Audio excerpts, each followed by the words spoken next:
The Department of Cannabis Regulation is recording this meeting by audio and visual means. By continuing with this meeting, you consent to this recording and acknowledge that the Department of Cannabis Regulation owns the recording and may use or reproduce it in any manner it deems necessary. If you do not consent to being recorded, please discontinue your participation in this meeting.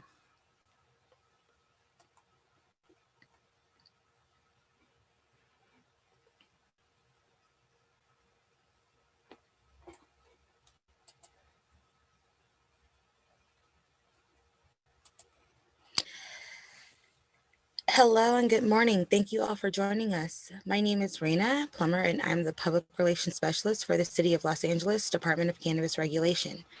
Welcome to today's Spark session. On April 20th, 2021, DCR launched Spark, a multifaceted program that lets community members engage with DCR through a variety of methods, including virtual events such as this, comments, surveys, and informational collateral. At the end of the initiative, we will be compiling a report of every comment, survey, and feedback received. This report will provide recommendations that will help shape future cannabis policy in the City of Los Angeles. Prior to the beginning of each Spark session, we will be allowing stakeholders and members of the community to provide stakeholder comments. Our Spark partner, MBI Media, will be managing this effort before handing the Spark session back over to DCR.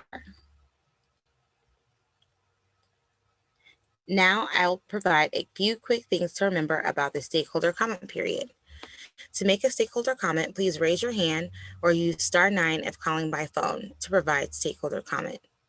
Feel free to state your name if interested. Participants have 2 minutes to speak. Participants are allowed to speak once per stakeholder comment period. This is a comment collection period and not an engagement method. We just want to hear from you. And please keep your comments on topic. Now I will pass the mic over to Pamela Smith with MBI Media to conduct our stakeholder comment period.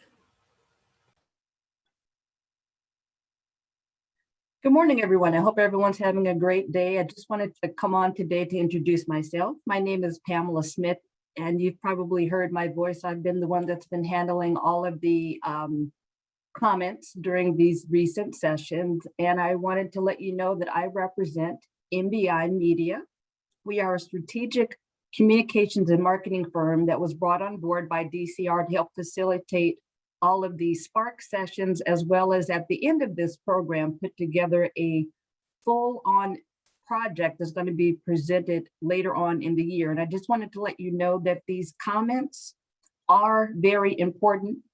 We want you to know that my team, we are literally transcribing every single word that you're saying, except the cuss words, of course. So make sure that we don't use any of those this morning. But we just wanted you to know that we've been brought on because we've heard what you've had to say, and your words matter to us and to DCR. So when you're making these comments, please know that we're just not here observing. We are taking notes. We're writing down every single word, and every word is being presented, and DCR is going to be reading it. So we look forward to your 2-minute comments today. Again, bring up anything that you'd like. If there's something that you'd like to hear from us during the next session, or if there's something that you'd like to see moving forward, now's the time to make those comments. So we look forward to hearing from you. And again, if you're on Zoom, please raise your hand. And if you're calling in, please use *9 in order to raise your hand, and then *6 to unmute yourself. Thank you very much. We look forward to hearing from each and every one of you.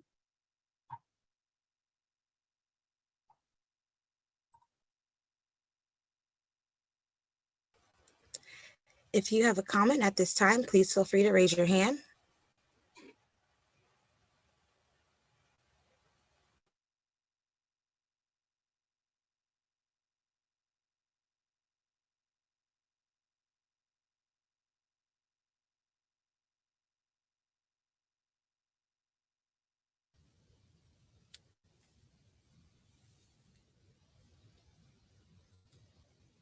Good morning again, everyone.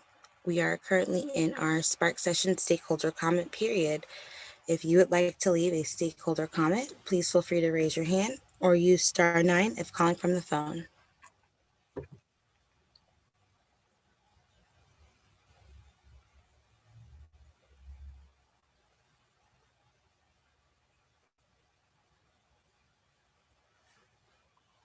Okay, I see that we have a hand raised. It looks like it's Quest Coast. So we will be unmuting you and you will have 2 minutes to speak.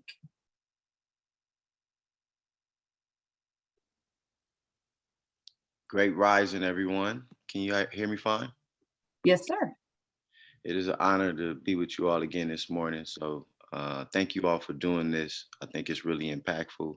My name is Alfred Torregano. I'm a social equity applicant. And I understand today is geared towards community impact. And I just wanted to make reference that we've been able to have the Empowerment West Congress area neighborhood council adopt a community impact statement, being the first neighborhood council to do such a thing in support of equity, in support of community reinvestment, in support of equity grants and fee deferrals, in support of corporate social responsibility and social equity transitional worker hiring reports, to reevaluate, the selection process of commissioners. And we should be able to take a part in that. So a community oversight group. And so this is just some of the early work from the neighborhood councils who believe in the cannabis industry and how it should impact our community. And so I just wanted to kind of point that out as we are rallying other neighborhood councils. This has a strong impact on us if we don't really have a seat at the table to just kind of help really provide things, and not just a seat at the table to be heard, but a seat at the table to really help influence the policy as we move forward for years to come. There'll be so many different regimes, and I think you guys are doing a great job starting this, but who's to come follow behind you all, and who's to follow behind us? We should create a system that allows people to always have a voice in this thing. So I just wanted to point that out, and I appreciate you all for being here, and I yield my time. Thank you. Thank you very much. We appreciate your comment.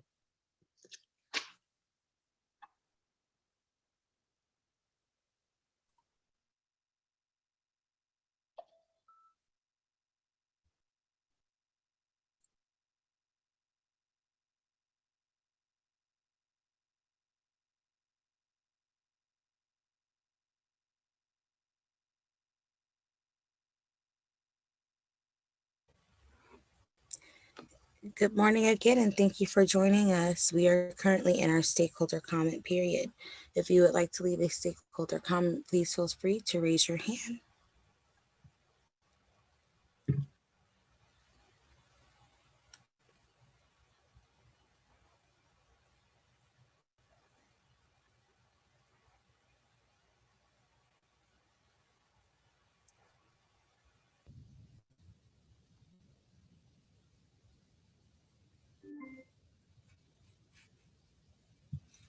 While we wait for the next comment, I want to remind everybody that starting April 5th, the department changed our virtual public counter service hours. We are now open Monday through Thursday, 10 a.m. to 4 p.m. and closed on Fridays and holidays.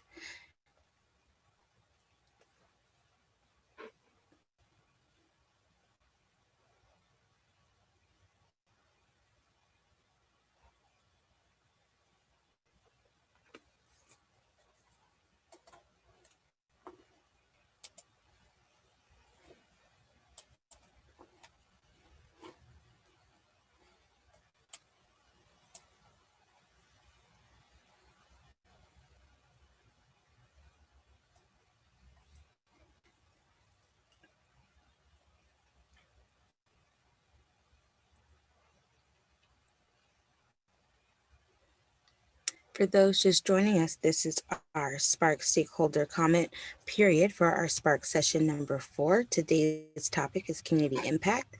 Our Spark session comments, you can say anything you would like. I think I see a hand, so I'll pass it back over to MBI Media.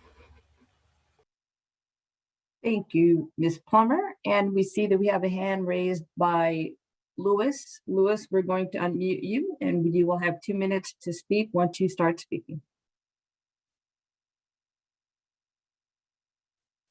And you may need to unmute yourself by doing star. Thank you so much.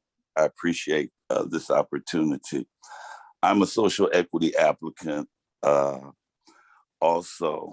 And on the community thing, this was supposed to be an opportunity for communities affected by the war on drugs to help the communities heal.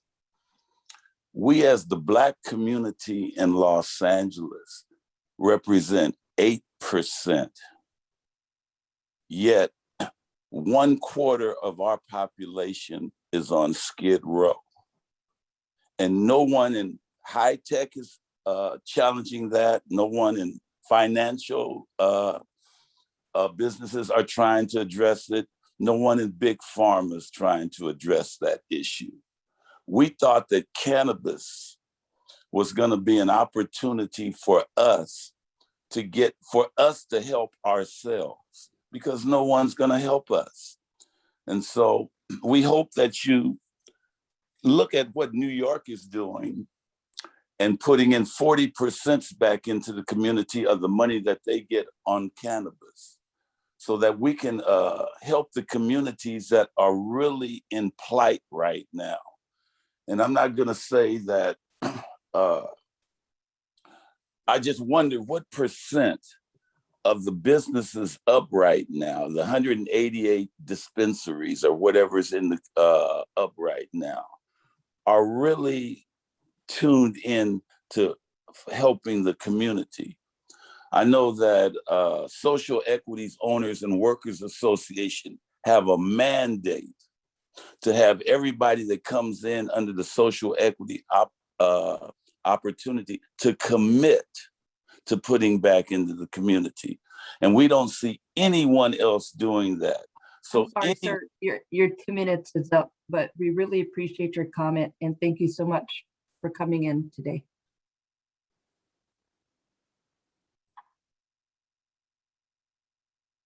It looks like we have another hand raised.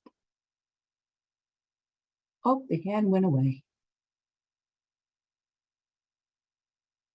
Whoever just had their hand raised, feel free to raise it again to make a comment. Okay, we have a Ian McMillan that would like to make a comment. Sir, you will have 2 minutes and you'll need to unmute yourself. Thank you. Can you hear me clearly? Yes, sir. Good morning.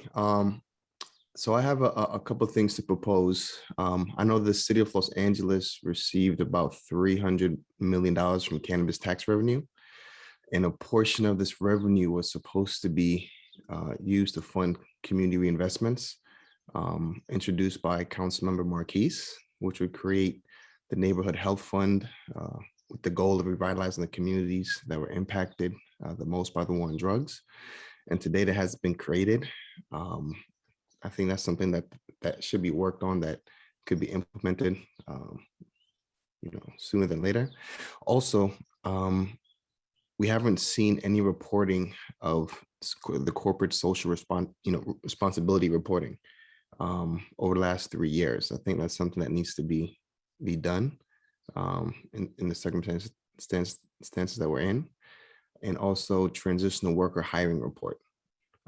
Those 3 things I think are major concerns that we should also focus on and bring to the forefront. And I yield my time. Thank you.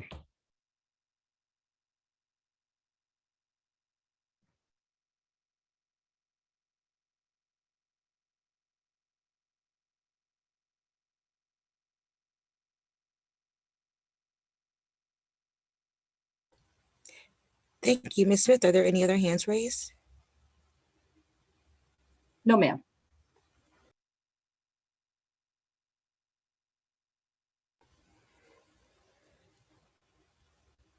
Thank you. This is the stakeholder comment period for our Spark session number 4. Feel free to raise your hand if you're joining us and leave a comment. As Ms. Smith stated, we are taking down every single word you're saying so we can compile these for our final report and recommendations. While we're waiting for the next hand, I just want to let people know that DCR will be closed Friday, May 28th through Monday, May 31st in observance of the Memorial Day holiday. We will be back open on Tuesday, June 1st, 10 a.m.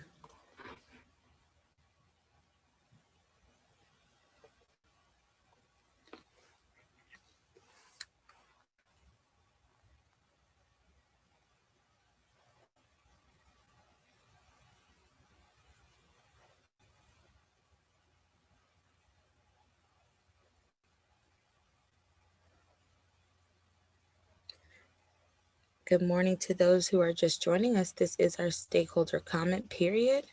If you would like to leave a stakeholder comment, NBI Media will be taking those down. If you would like to leave a comment, feel free to raise your hand using the raise hand function, or use *9 if calling from a phone to provide stakeholder comment. Feel free to state your name if you wish. Participants have 2 minutes to speak and allowed to speak once per stakeholder comment period. This is for comment collection. We are looking to hear from you guys. Give us all of your comments.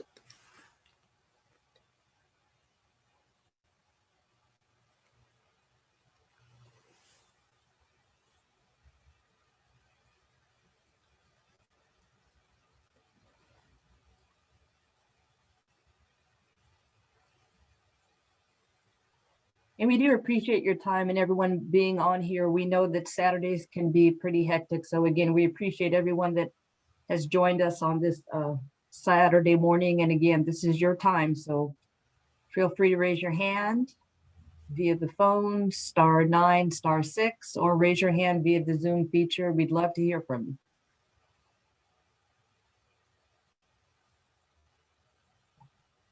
Great, we have a hand raised, Miss Evelyn Scott. You are unmuted and the floor is yours. Hello, good morning. Yes, Morning. ma'am, you're right. Saturdays are hectic, and this process itself is hectic, along with a lot of other things. But nevertheless, my name is Evelyn Scott, and I'm a social equity entrepreneur. In the last Spark meeting held on Wednesday, May 12th, a note was posted in the chat from the DCR saying it was inappropriate to speak about specific applications in these meetings. My question is, when can we speak about them? We tell you our issues at the commission meetings, you do nothing. We email you, you do nothing. We call numerous times, you do nothing. We leave recommendations, you do nothing. The DCR receptionists are just that. They can't answer any questions. Neither can the assigned analyst. And these are simple questions about the application process. And some of the information is not listed on the website, such as timelines for workflow process. Y'all want to talk about community outreach. How about reaching out to applicants who are constantly bleeding money at the hands of the City of Los Angeles Cannabis Department? Remember, Measure M promised resolutions for social equity and social justice. There must be tax dollars designated for communities affected by the war on drugs. We tell you this, if we have to email everyone from the city and state every day nonstop until we get answers, we are prepared to do just that. We have a long record of neglect from the DCR, and it's just a matter of time. Thanks for nothing. I yield my time. Thank you for your comment. We appreciate you. Would anyone else like to make a comment at this time?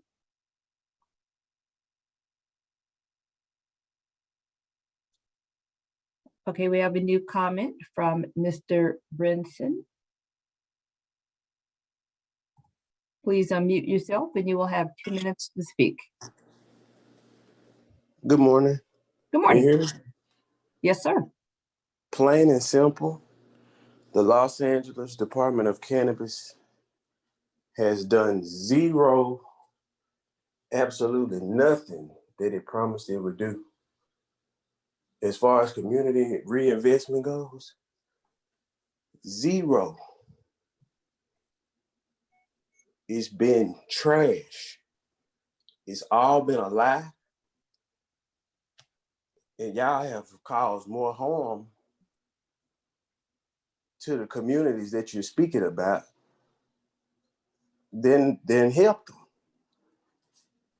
And it's sad because we get on these calls, man, and y'all be acting like y'all doing everything possible. Bro, y'all do nothing. Zero. And it's sad. The Department of Cannabis has done nothing.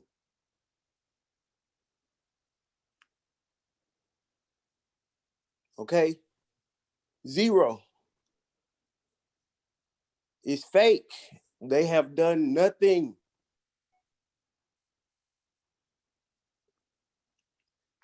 The Department of Cannabis Regulations has done nothing. Robert, y'all lie, bro. Y'all are a fucking lie. Y'all are liars. Y'all have done nothing.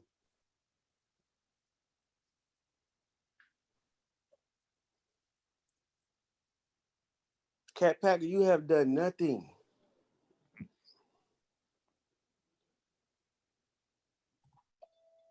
So thank you for your time. We appreciate your comment.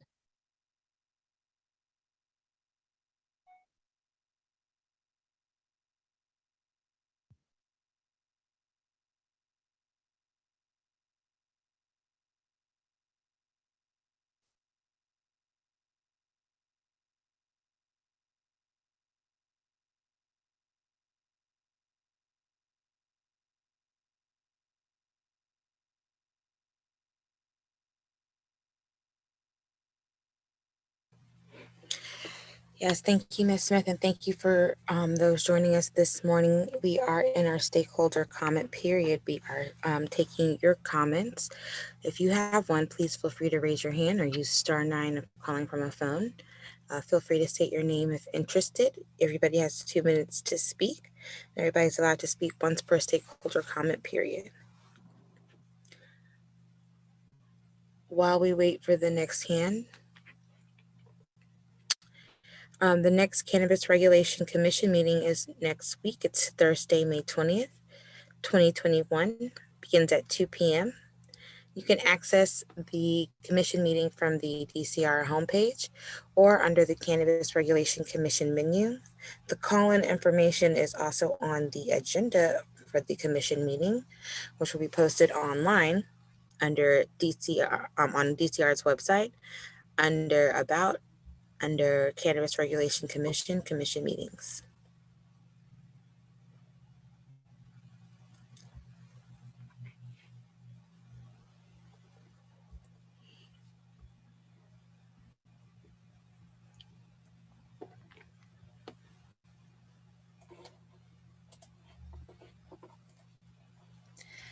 Again, good morning and thank you for joining us. This is our Spark session number 4, stakeholder comment period. If you would like to leave a stakeholder comment, please raise your hand to provide a comment or use *9 if calling from a phone to raise your hand. We hope to hear from you.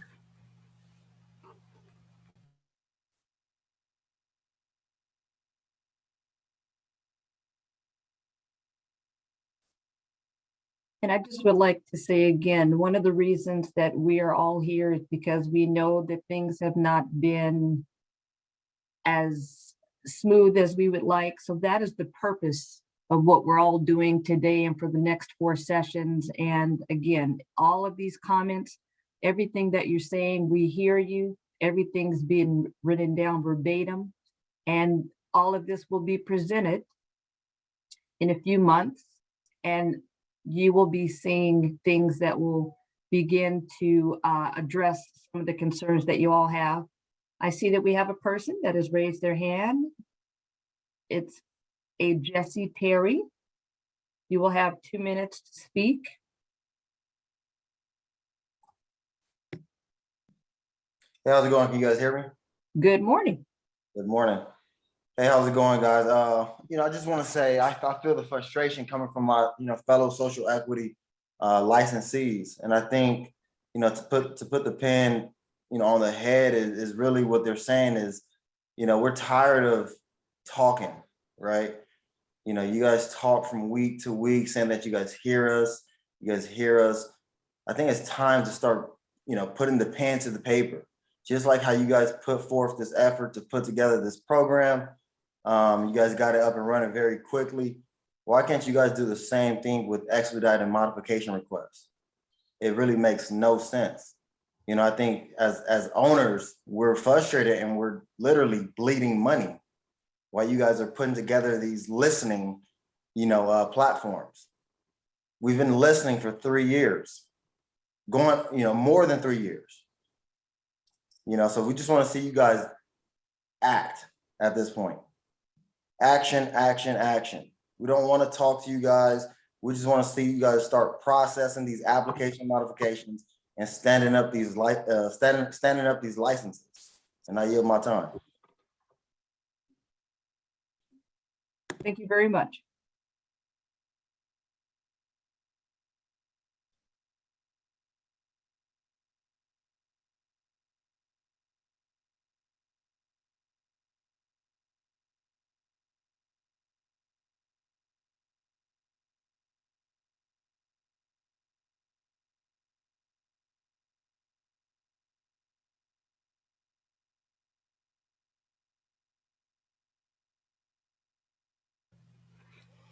And good morning again, and thank you guys for joining us this morning. We do appreciate your time, and we appreciate these comments. Every comment is being collected and transcribed to help us create a report that will provide recommendations to our city leadership with how we can better cannabis policy and the social equity program in our city. So every comment is appreciated. We want to hear from you if you know other people who are interested in the cannabis industry and the social equity program, and they have comments as well. We'd love to hear from them. Today's topic is on community impact, and so we'll be speaking about all things cannabis in the city. So we hope you will stay with us at 10 a.m. For that, this morning we will be including polls throughout our Spark session starting at 10 a.m. And we've been doing these polls throughout the last few Spark sessions, and they've been really insightful for us to see who we're speaking to, what people need more information about, how we can better our messaging, how we can go about creating a more equitable cannabis policy. And all of your recommendations are taken down, and we really enjoy getting those specific recommendations. In fact, if you know of an LAMC code section that you want to reference or cite, please let us know so we can make sure we get those specific recommendations down. We've been hearing some, again, very good specific recommendations, and these have been very insightful for us. And we are in the stakeholder comment period. So if you do have a comment and you would like to leave one, feel free to raise your hand by using the raise hand function, or press *9 on your phone if you're calling by phone. And I see that we have a hand raised. It's a person calling in, phone number with the last four digits, 8030.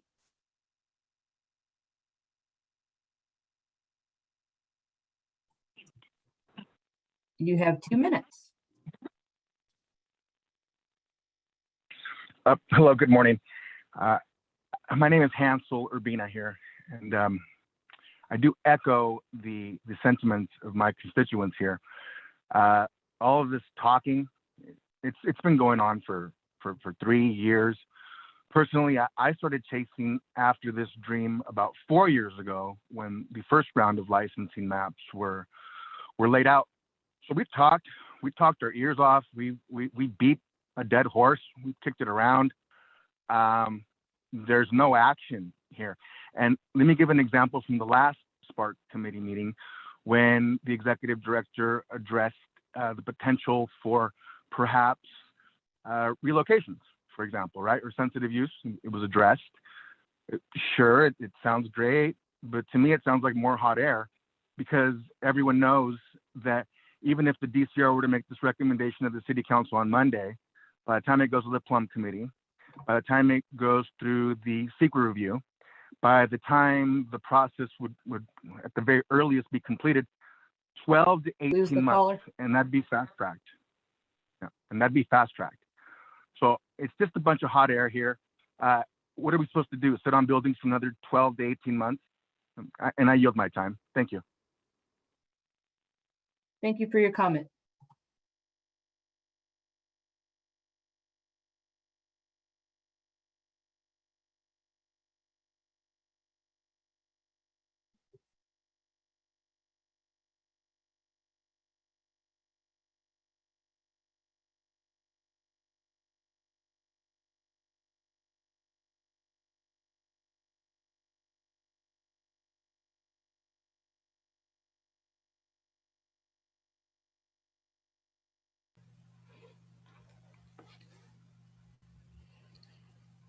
Again, thank you all for joining us on this Saturday morning. If you have a comment, please feel free to raise your hand. We are in our stakeholder comment period. and we would love to get your feedback.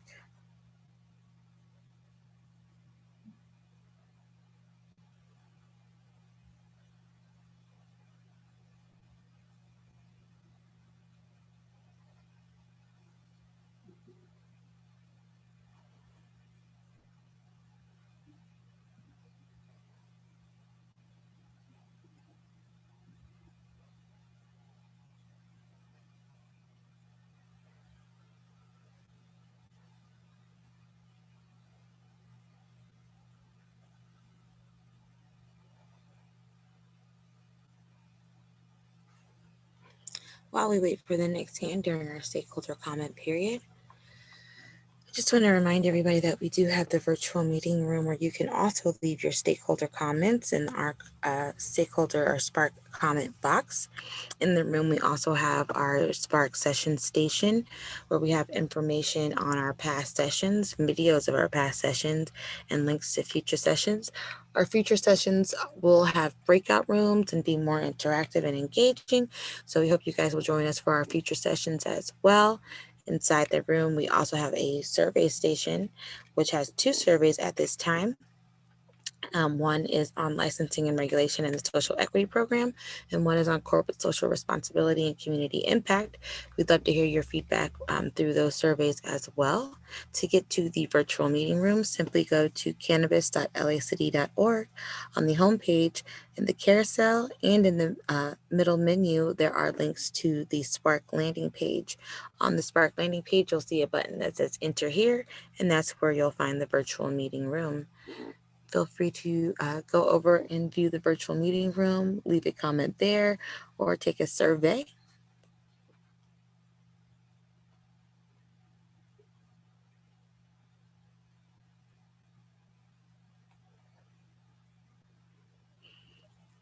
And we are in our stakeholder comment period for our Spark session number 4 on community impact.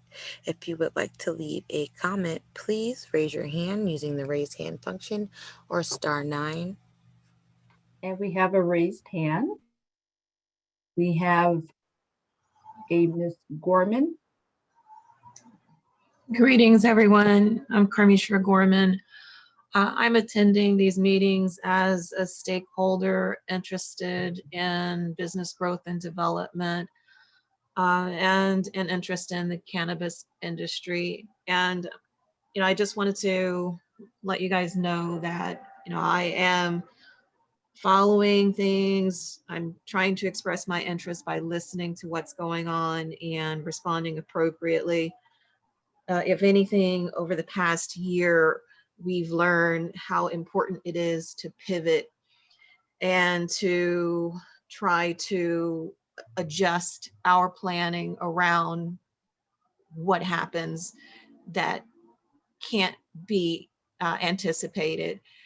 And if anything, it has shown me, or listening to these comments and the seeing the exchange over the past year, how people have reacted to COVID and, what we've gone through, is that, of course, planning is everything. And what I've learned from these meetings is that, the planning may have been a little short-sighted, and DCR may have taken a one-size-fits-all approach to a new industry that probably takes a little bit more consideration. And as DCR learns of the different issues that everyone's experiencing, I'm hoping that they will be in a better position to address those issues effectively, pivot, and make adjustments that will help businesses succeed. And with that, I would have to say that I'm a voice for those stakeholders that believe that more of this public comment exchange should have occurred after the vote and prior to the planning of the opening up of. Thank you, Ms. Gorman. Your 2 minutes is up, but we really appreciate your comment and thank you.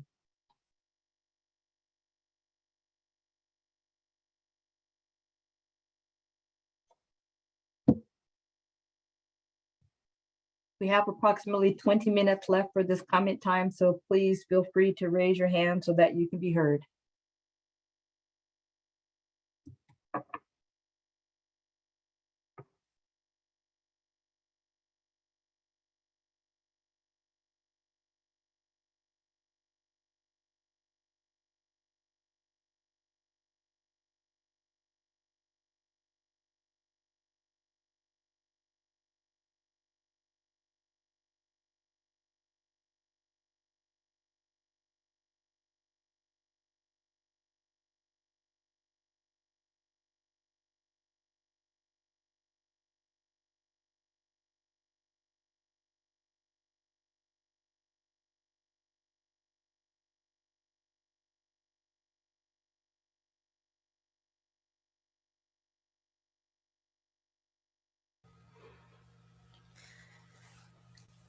Yes, thank you all for joining us this morning and providing these stakeholder comments.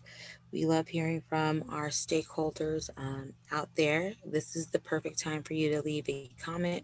NBI Media is taking down every word that you guys are saying, and all of this will be used in a final report and recommendation. So if you have specific recommendations that you want to see or changes you want to see made, let us know. We want to hear from you. You can leave those comments with us via the stakeholder comment period or in the virtual meeting room and the Spark comment box.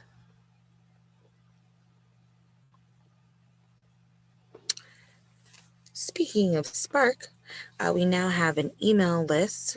So if you are interested in receiving additional Spark updates, as I mentioned, there's more to come with Spark, additional sessions and different interactive ways to engage with the department. And so we're looking forward to, again, these sessions, our comment box, the surveys. So if you want some information specifically on Spark, simply go to our website at cannabis.lacity.org, go to the Spark landing page, and you'll see halfway down a box that will let you sign up for the Spark email list.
And thank you all for joining us again this morning.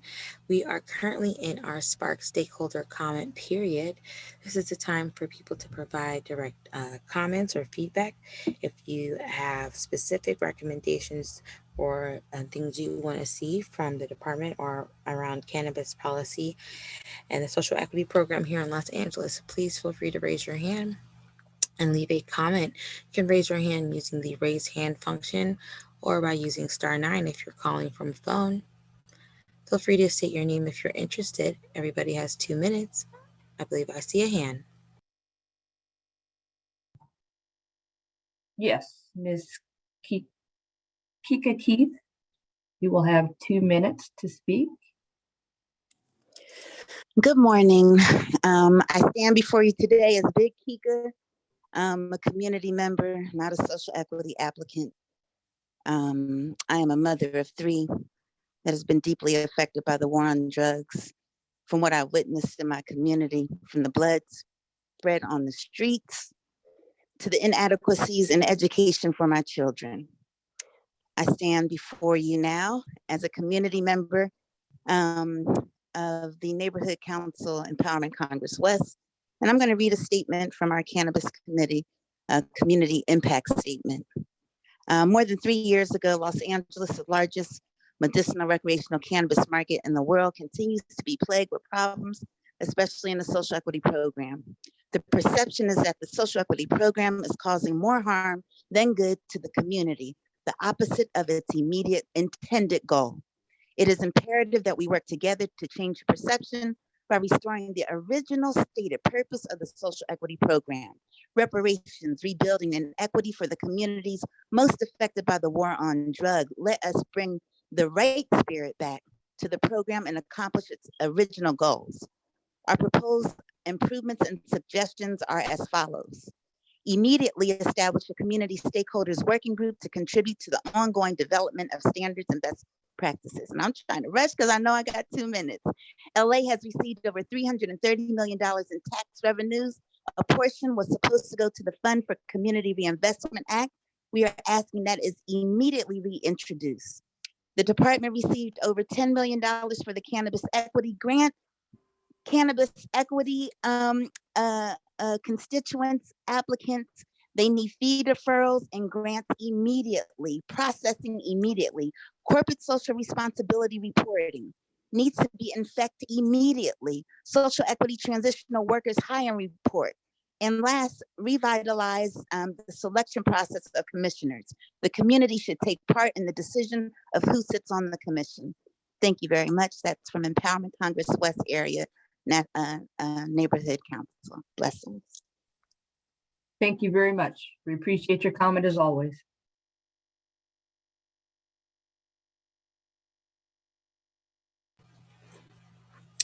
Thank you and good morning. Yes, thank you guys for your comments. We're getting some really good feedback from you all. I'm loving hearing these direct recommendations that will help us in developing our final report. We have about 12 minutes left in the stakeholder comment period before we start the Spark session. And so I'm hoping we have a few more stakeholder comments. These have been really great this morning. I'm taking notes. I know MBI is taking down notes. It's great hearing from our community. If you do have a comment, you feel free to raise your hand using the raise hand function or *9 if you're calling from a phone. Participants will have 2 minutes to speak. You're allowed to speak once per comment period.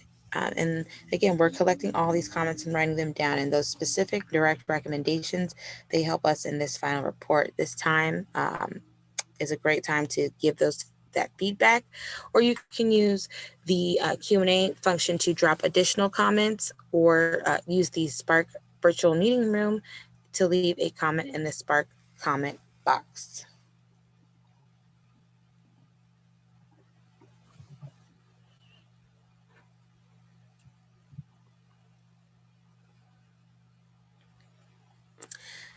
I do want to let people know that the department does have a complaint portal available on its website. If you go to cannabis.lacity.org, on the menu, it's the last menu selection, you'll see a complaint portal. You can use this portal for complaints about unlicensed or illegal commercial cannabis activity, complaints about licensed commercial cannabis activity that you're concerned may be happening in an unlawful or unsafe manner, and non-emergency communications with LAPD about cannabis or cannabis-related activities. If you do have an emergency, please call 911. But the complaint box and the complaint portal is a great way to submit those inquiries or complaints about unlicensed or illegal commercial cannabis activity.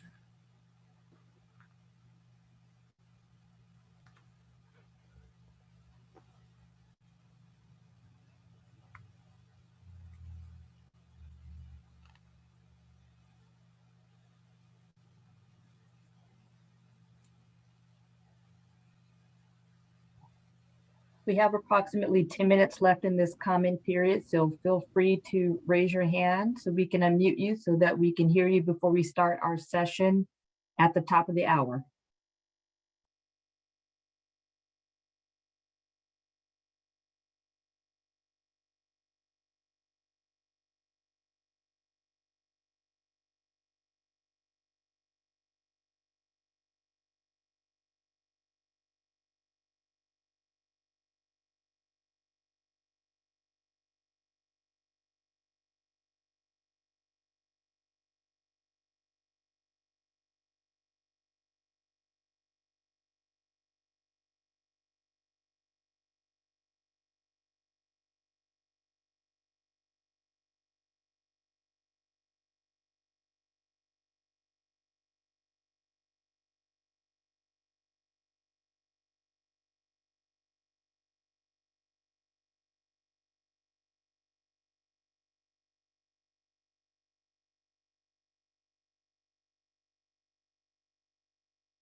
I see that we have a hand raised.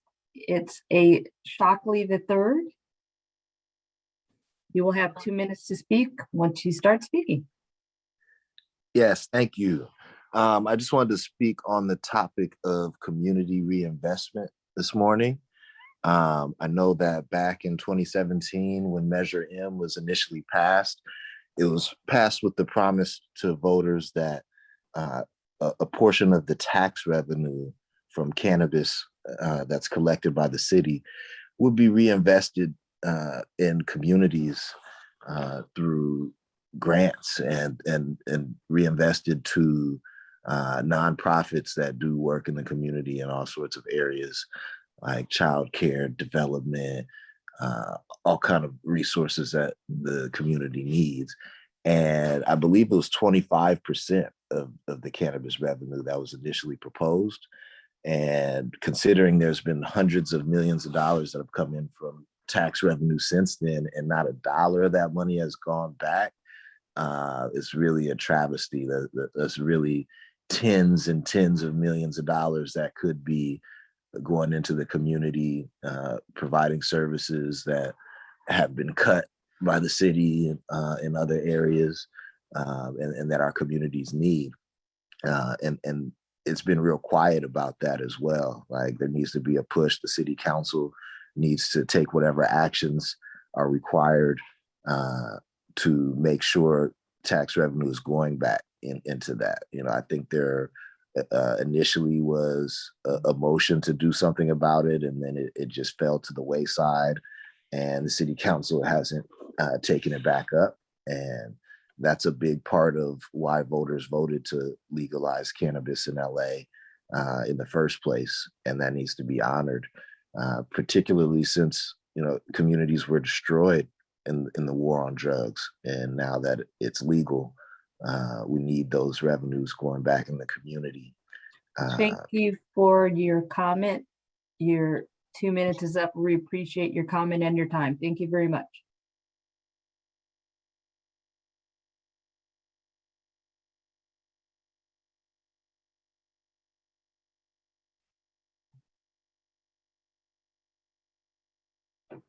We do have time for a couple more comments. We have approximately 7 minutes left, 7-8 minutes, so feel free to raise your hand.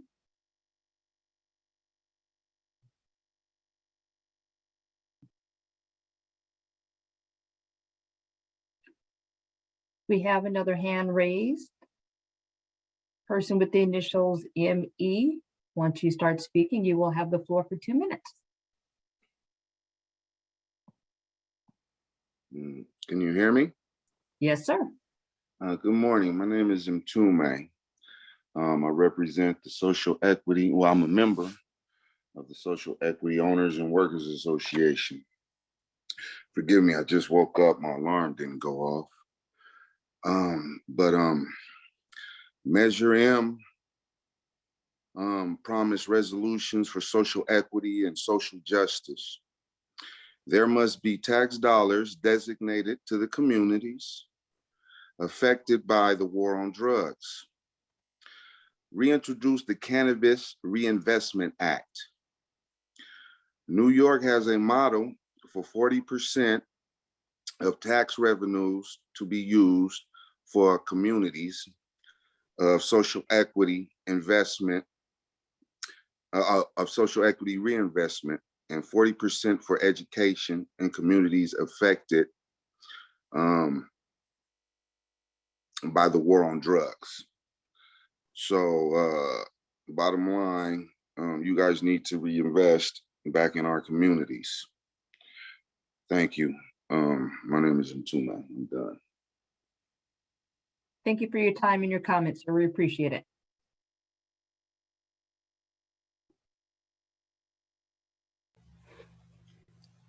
Yes, thank you all for joining us. We have about 5 minutes left of the stakeholder comment period. So if you have a comment that you would like to leave, please feel free to raise your hand at this time. We probably have enough time for 1 or 2 more comments before we get into the Spark session. Today's Spark session is on community impact. There will be quite a few polls that we'll be posting throughout the session as well. Again, all of this helps us get feedback to create this final report and recommendations. And today's topic is again on community impact.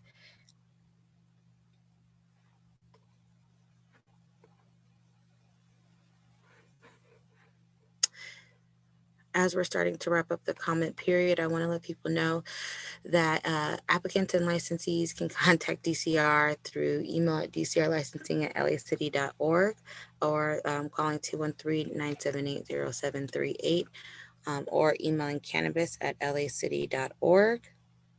Again, our office hours, our virtual public comment hours, virtual public counter hours are now Monday through Thursday, 10 a.m. to 4 p.m. And close on Friday.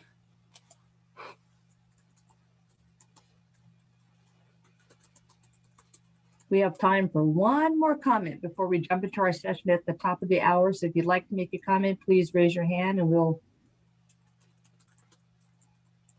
be ready to receive your comment.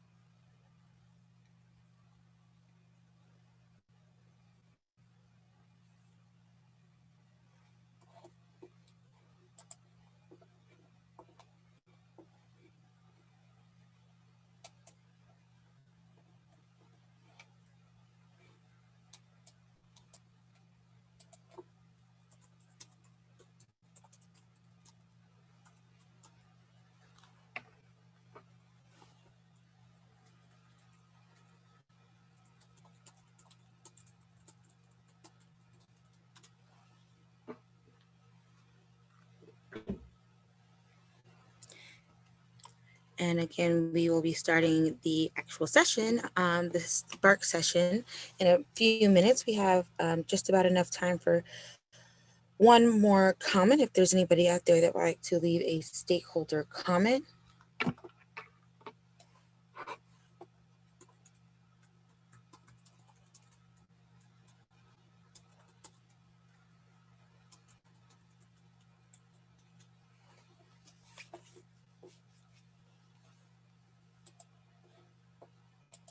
It looks like we have one more comment that we can take before we proceed, Ms. Plummer. I have a DJ that we will be unmuting and allowing you to speak.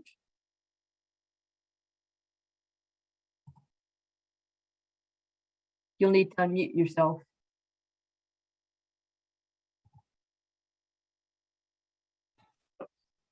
There you go. Measure M promised resolutions for social equity and social justice. There must be tax dollars designated to the communities affected by war on drugs. Reinforce the Cannabis Reinvestment Act. In New York has a model for 40% of tax revenues to be used for community, social equity, reinvestment, and 40% for education in communities affected by the war on drugs.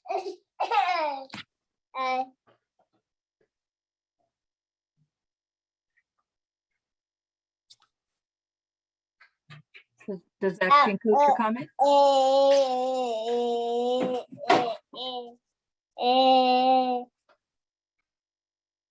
Hello, do you have any further comment?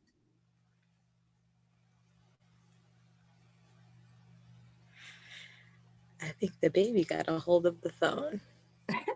Let's wait 1 second and see if they jump back in. Okay. Do you know if they muted themselves or hung up? Yeah, it looks like they've muted themselves. Okay. So we'll give them a couple more minutes. Then if not, Ms. Plummer, the floor is yours. Great.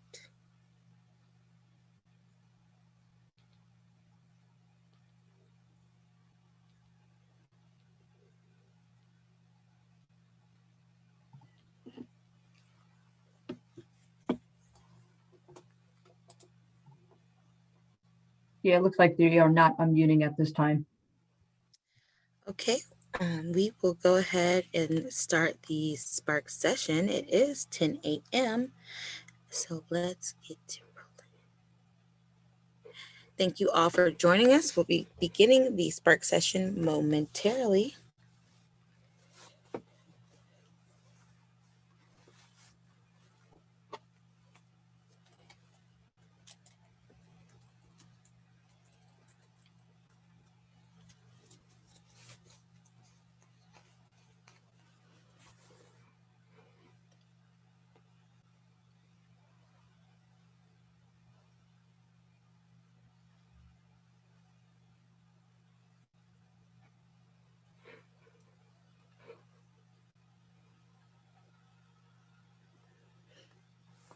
Good morning, all, and thank you for joining us for today's Spark session number 4 on community impact.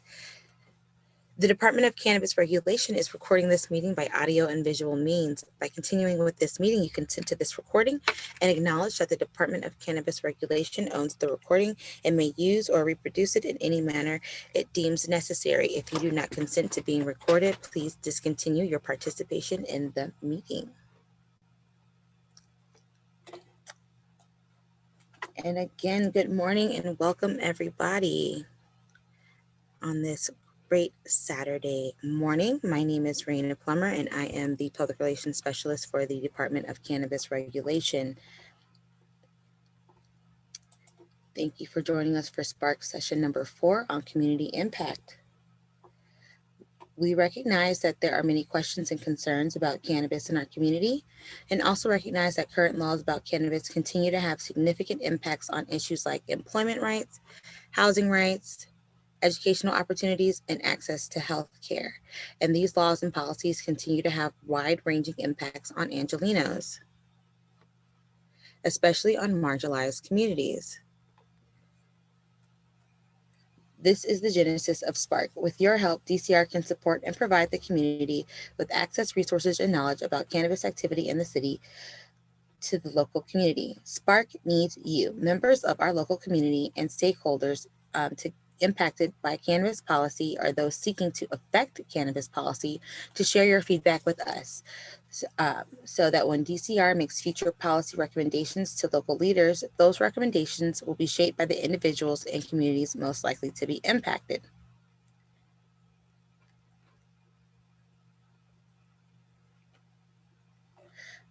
Before I introduce our speaker for today, I'd like to briefly review a few updates related to Spark. Spark is generally broken down into 5 key phases: collecting feedback, analyzing feedback, creating the final report, and then DCR and the commission will develop and present the report and recommendations to City Council and appropriate council committees. From there, it will be up to council and the committees to take action. We are currently in the collecting feedback phase of this process. Throughout today's session, feel free to leave us a comment related to Spark or today's specific topic or what we're speaking about in the Q&A section. We'll be collecting and analyzing these comments as part of our program and the final report. If you hear something you have a comment on, drop it in the Q&A or drop it in the Spark comment box. Last Wednesday, we hosted our 3rd Spark session on licensing and regulation. That was our 3rd Spark session, and it was our 2nd Spark session to add our stakeholder comment period, which has been very insightful for all of us. We've been getting great comments and feedback, so we really enjoy hearing those direct recommendations. These Spark sessions are virtual events dedicated to community feedback on specific topics. The next Spark session will be Wednesday, May 26, 2021. It will be on licensing and regulation. The stakeholder comment period will be from 5 to 6, and the Spark session will be from 6 to 7. You can RSVP in the virtual meeting room. It's also available to watch via our homepage at cannabis.lacd.org. I'm very excited for these upcoming sessions because we'll be including not only the polls, but we'll be doing breakout rooms and some additional engagement. So we are really looking forward to those sessions as well. In addition to the stakeholder comment periods and the Spark sessions, we do have our Spark surveys and the Spark comment box in the virtual meeting room, which are available through June 30th. So if you hear something today and take some notes, and you have something you want to leave a comment about later, drop it in that comment box. We check it regularly. We get those. We're compiling every comment and everything you guys say. And again, throughout today's session, if you have a comment specifically that you would like to leave related to what we're speaking about, you can drop that into the Q&A. I will now pass the presentation over to Director Packer to give some brief opening remarks.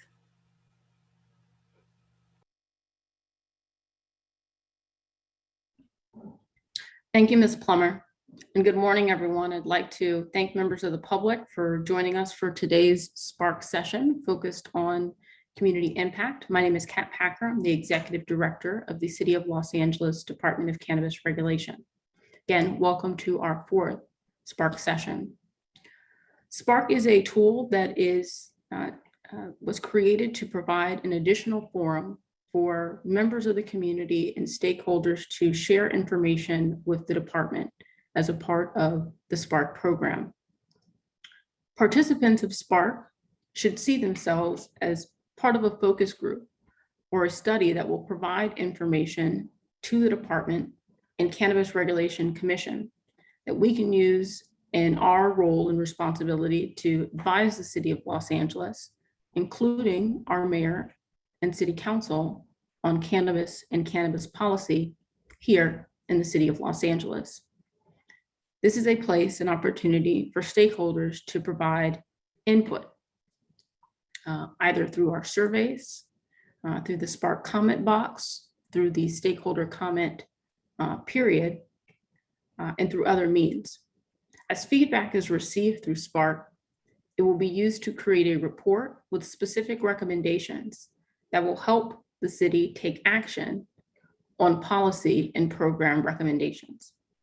And we want to hear directly from our stakeholders. And I appreciate the stakeholders who joined this morning and provided stakeholder comment, and those who continue to join us from session to session.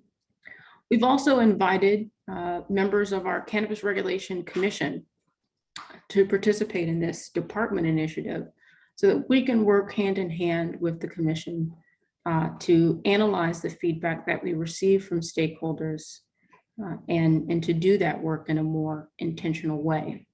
We have received different comments through forums such as the commission and through emails, but through this method, we'll be able to more intentionally analyze, have the public participate in the analysis of other stakeholders and their feedback, and allow both the department and commission to make a joint set of recommendations to our city leadership. With Spark, we want to be able to use stakeholder-driven feedback to be more bold with our approach to outreach, engagement, equity, and other programming here in the city. Again, anyone who's joining us today, anyone who has an interest in cannabis policy or has been impacted by cannabis policy should consider themselves a stakeholder in this process. And particularly for today's Spark session around community impact, I know, and we here at the department and commission know that that cannabis and cannabis policy has had and does have impacts on our community. And we want to hear about those impacts. We want to learn about how we can address those impacts. And it is a process. Ms. Plummer shared a slide that articulated some of the different steps that are involved in that process. But in order for that process to move forward, we need feedback from stakeholders. And we want to work with stakeholders, with our commission, with our elected officials to more responsibly and more equitably manage cannabis policy here in the city of Los Angeles. Again, we've done our best to date, but we know that no one has a perfect process. This has been an imperfect process, And we want to be intentional about our improvements moving forward. So again, I thank everyone for joining today's session. I will be leading today's presentation, but I appreciate everyone who is joining, and I know that we have different commissioners joining us throughout the Spark session. Vice President Mason from our Cannabis Regulation Commission meeting is joining today's Spark session on community impact to listen to stakeholders. And I do want to give a special thank you to Vice President Mason, because this is the third Spark session that she has joined and has made a real intentional effort to make sure that she is present and a participant in this effort. And so I want to make sure that I am thanking you, Commissioner Vice President Mason, and I also would like to be able to turn the mic over to you so that you can give opening remarks as well.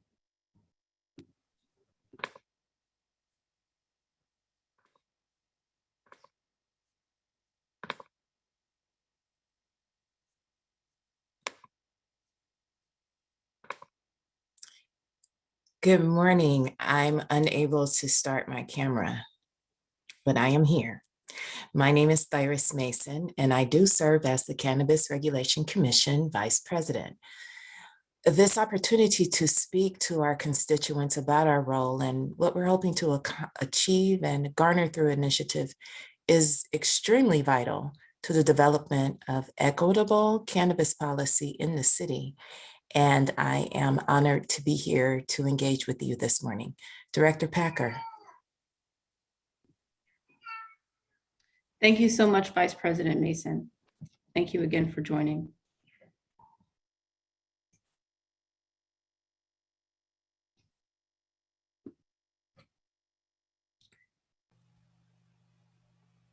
So throughout today's presentation, there will be different poll questions that we'll ask, and historically we've had great participation from folks who are on the line. So particularly if you are joining us as a Zoom participant, we'd love for you to participate in today's polls. And throughout the remainder of the session, part of what I'd like to be able to frame for folks is personal cannabis activity and how that's defined in commercial cannabis activity, and to the extent that stakeholders have feedback or recommendations on policies or programs related to either personal cannabis activity and how that's defined and its impact on your community, and or commercial cannabis activity or the operation of cannabis businesses in your community, we want to hear that feedback. So I will pass it over to Raina, who will get us started, Ms. Plummer, who will get us started with our first poll. Thank you, Director Packer. Now that you guys have heard from us, we want to hear from you. Let us know who we're speaking to. So I'm going to launch today's first poll question. And it's, which of the following best describes you? Please select all that apply.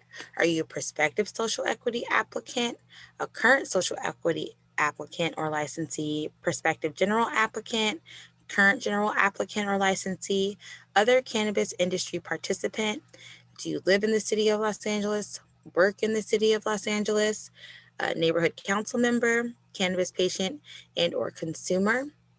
And these are multiple choice. So if you fit into a few of the different categories, you can select multiple choices. So again, you guys have heard from us, and now we want to hear from you. Who are we speaking to today? This lets us know who we're engaging, how we can engage other communities and other people. We're getting some people dropping their notes in now. So again, which of the following best describes you? And it's multiple choice, so you can select a few of the selections if you would like. Are you a prospective social equity applicant?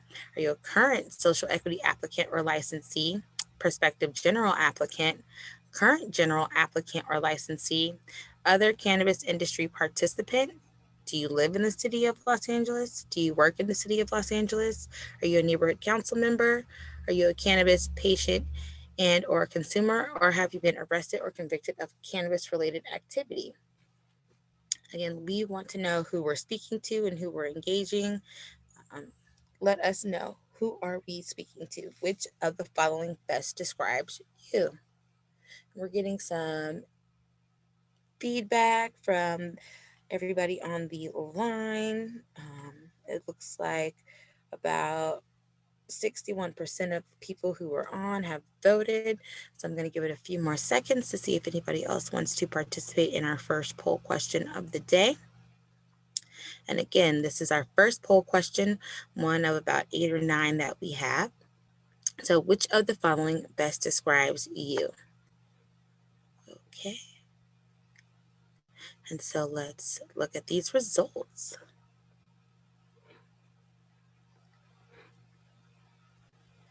So it looks like the majority of people on the line today are current social equity applicants or licensees and live in the city of Los Angeles. So that, a few neighborhood council members. So thank you for participating in this first poll. It's good to see who's engaging with us and who we're reaching. So thank you.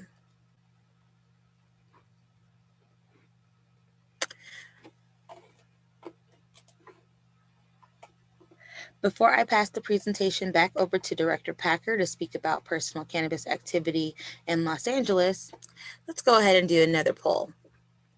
So I want to know from everybody, how familiar are you with laws related to personal cannabis activity, i.e. what's legal for adults 21 and over in California? So let me pull up this question. So again, this second poll question is, how familiar are you with laws related to personal cannabis activity, i.e. what's legal for adults 21 and older? Meaning, do you know what adults 21 and over can do as far as cannabis is concerned? Do you know the laws? Do you know what's allowed, what's not allowed? And so we're getting some feedback from people so far. People are dropping their results into the poll. And again, how familiar are you with laws related to personal cannabis activity, or what's legal for adults 21 and older in California? Are you very familiar, somewhat familiar, unfamiliar? We want to know how familiar you are with the laws related to personal cannabis activity, meaning what a person can do, not necessarily a business or retailer, but what you can do as a individual or adult in the city and state. So how familiar are you with laws related to personal cannabis activity? And we have about 60% of the people participating have dropped a vote into the poll. So I'll give it a few more seconds to see if we get a few more participants. And so how familiar are you with laws related to personal cannabis activity?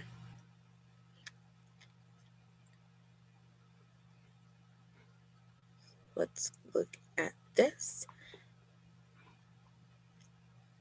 And so looking at the results, we can see that most of the people on this call are very familiar with laws related to personal cannabis activity. And there's some people who are just somewhat familiar, and it seems like most of the people on the call are somewhat or very familiar with personal cannabis activity laws. So I will now pass the presentation back over to Director Packer. Thank you, Ms. Plummer. As mentioned previously, I'm going to quickly walk folks through some basics about personal cannabis activity.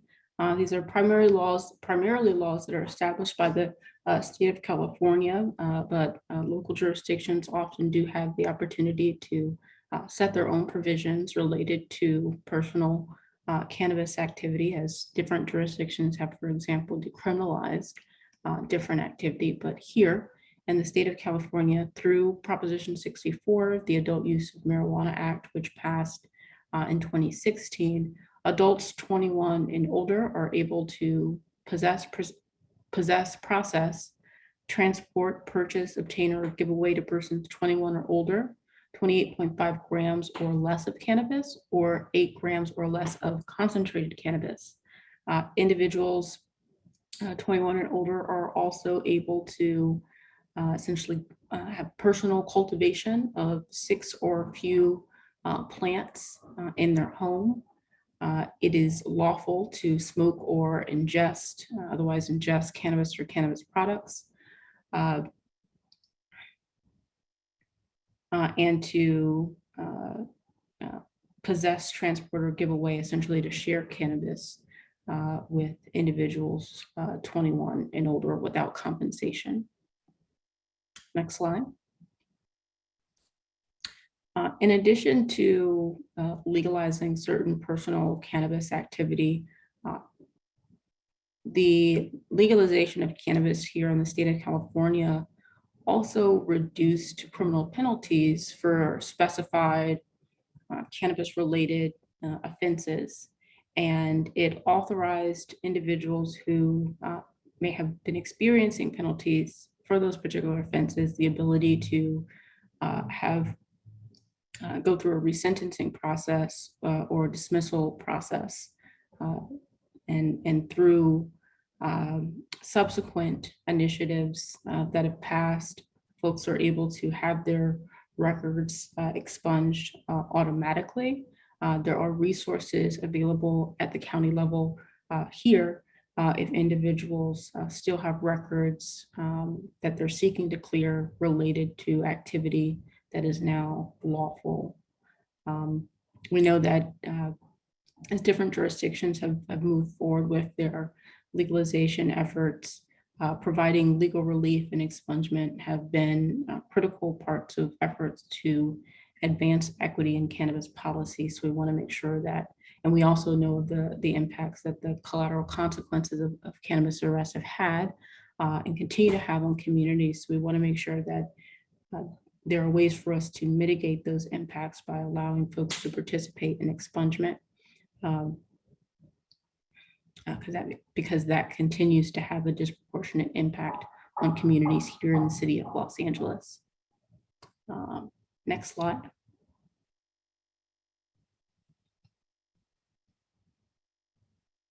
And I see we're at another poll question, so I'll pass things over to Ms. Plummer. Thank you. So our next poll question is, do you know how to identify licensed cannabis businesses in the city of Los Angeles? So do you know how to locate, find, or recognize a legal cannabis retailer in the city of Los Angeles? And if you have recommendations on what would make that easier or what we could do to help people recognize or identify licensed cannabis businesses, drop those in the Q&A. Again, throughout all of today's session, if you have a specific comment or note or thought related to what we're speaking about, please drop that into the Q&A. We are collecting all of this feedback, as Director Packer mentioned, and we'll be using this for our final report. So every piece of data that we can collect from you guys is useful. So again, we want to know right now, do you know how to identify licensed cannabis businesses in the city of Los Angeles? Yes, no, or unsure. And so let us know your opinions on that. And again, throughout today's session, if you have notes on the various things that we're speaking about. For instance, if you have a note on how or a comment on how to make it easier for the community to identify licensed cannabis businesses, let us know. Drop that into the Q&A. But right now we want to know, do you know how to identify licensed cannabis businesses in the city of Los Angeles? And it looks like a little over 60% of the people on today's session have participated in the poll. I'll give it a few more seconds.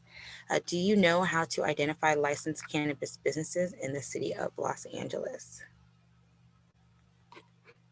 So let's take a look at these results.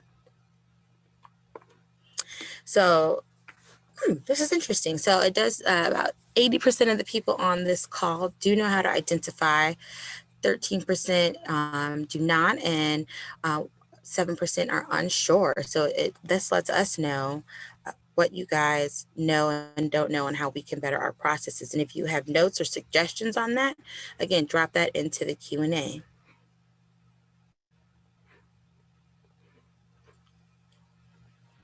I'll now pass the presentation back over to Director Packer.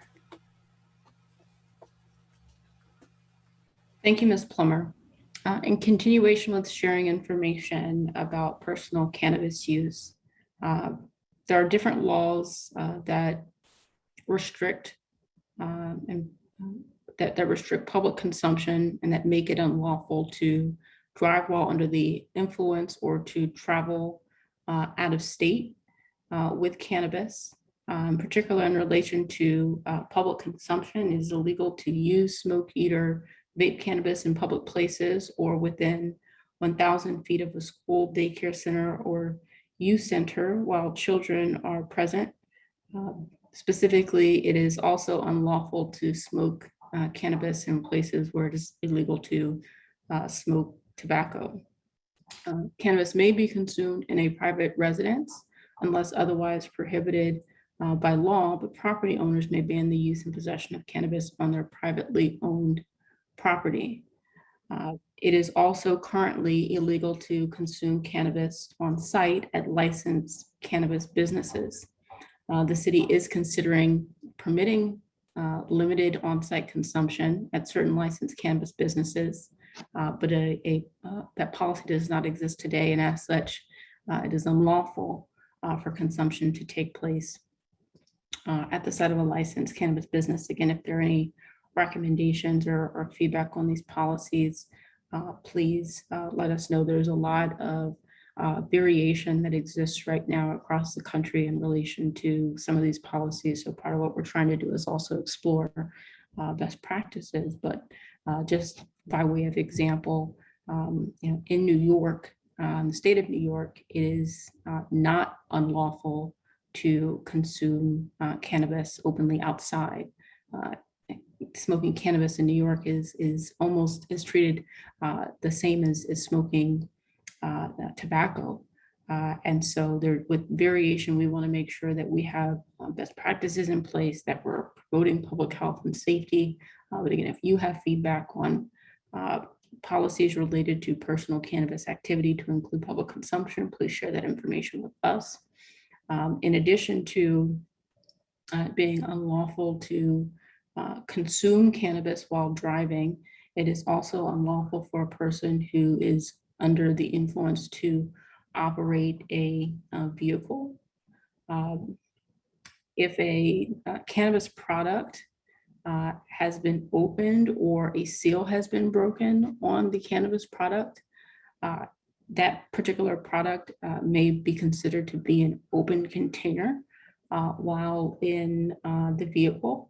And so it's important for consumers and patients and members of the public to know that folks may have to place their cannabis in the trunk of the vehicle, or for it to be in a closed package in order to ensure that they don't violate any open container laws. And again, it is cannabis purchased here in the state of California is to stay here in the state of California. It is unlawful to transport cannabis across state lines. Next slide.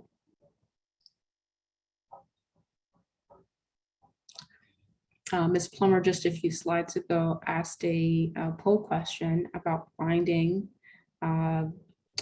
licensed businesses in the city of Los Angeles. And I want to make sure that our community and stakeholders know that there have been some resources that the state of California and the city of Los Angeles has put together to try and help members of the public, consumers and patients identify how to locate these businesses. If you have specific feedback on the resources that have been developed to date, or if you have recommendations on other resources that can be created, please let us know.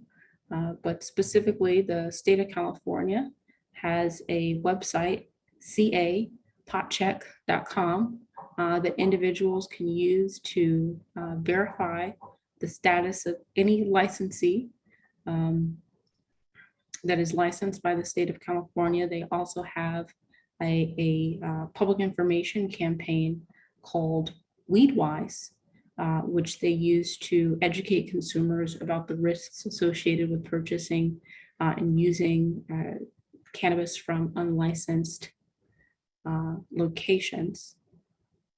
So we want to make sure that folks know about the website. Again, it's capotcheck.com. That's one tool that members of the public have to verify that a business is licensed by the state. Next slide. And then to identify whether or not a business is licensed within the city of Los Angeles, particularly retail businesses, those who are engaging in direct sales to the public, and businesses have to receive a license both from the state of California and the local jurisdiction. Here in the city of Los Angeles, the Department of Cannabis Regulation or Cannabis Regulation Commission provides those licenses. And on our website at cannabis.lacity.org, we have a map of all of our retailers. We have a function on our map where you can enter your address, and we will return the closest licensed facility to you.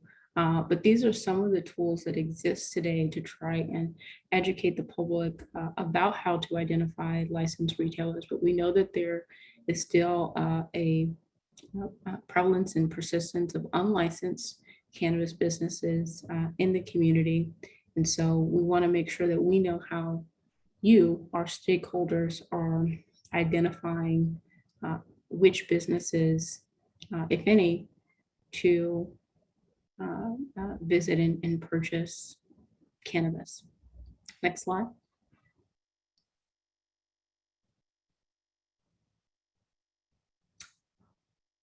For members of the community who are interested in learning more about legal cannabis retailers, just want to share a couple of basics about the operation of retailers that are licensed by the city of Los Angeles here in your community. Businesses are required to prominently display their local license or temporary approval. The state of California also requires that their licenses are prominently displayed as well. All businesses are also required to have a neighborhood liaison and to responsibly manage their premises where the cannabis business activity takes place. There are limited hours of operation. No retailer should be engaged in any sale after 10 o'clock p.m.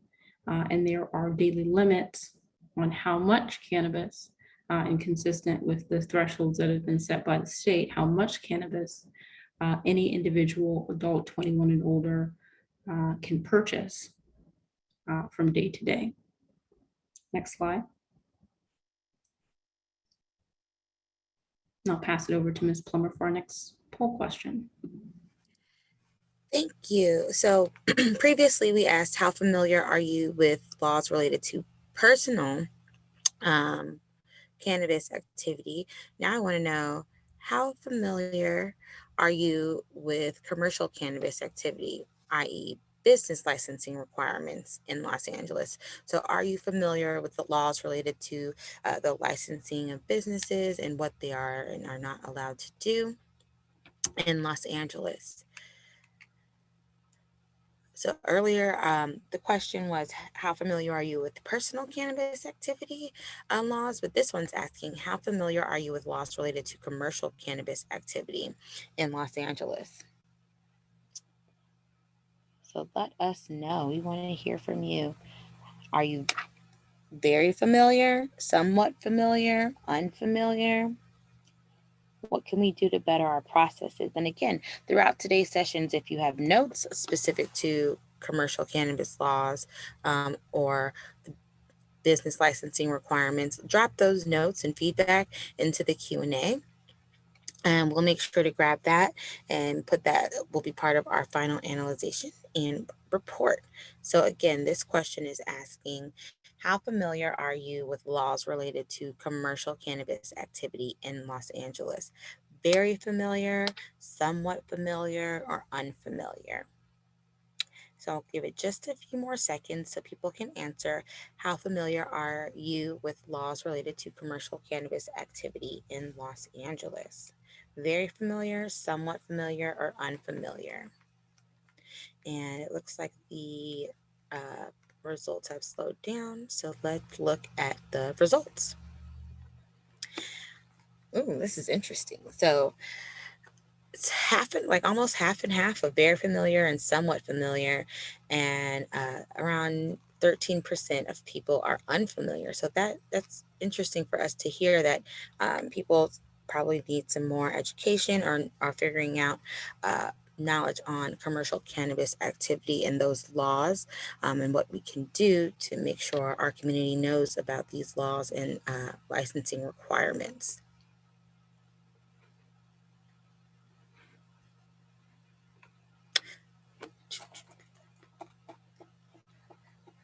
So I will now pass the presentation back over to Director Packer. Thank you, Ms. Plummer. We just shared some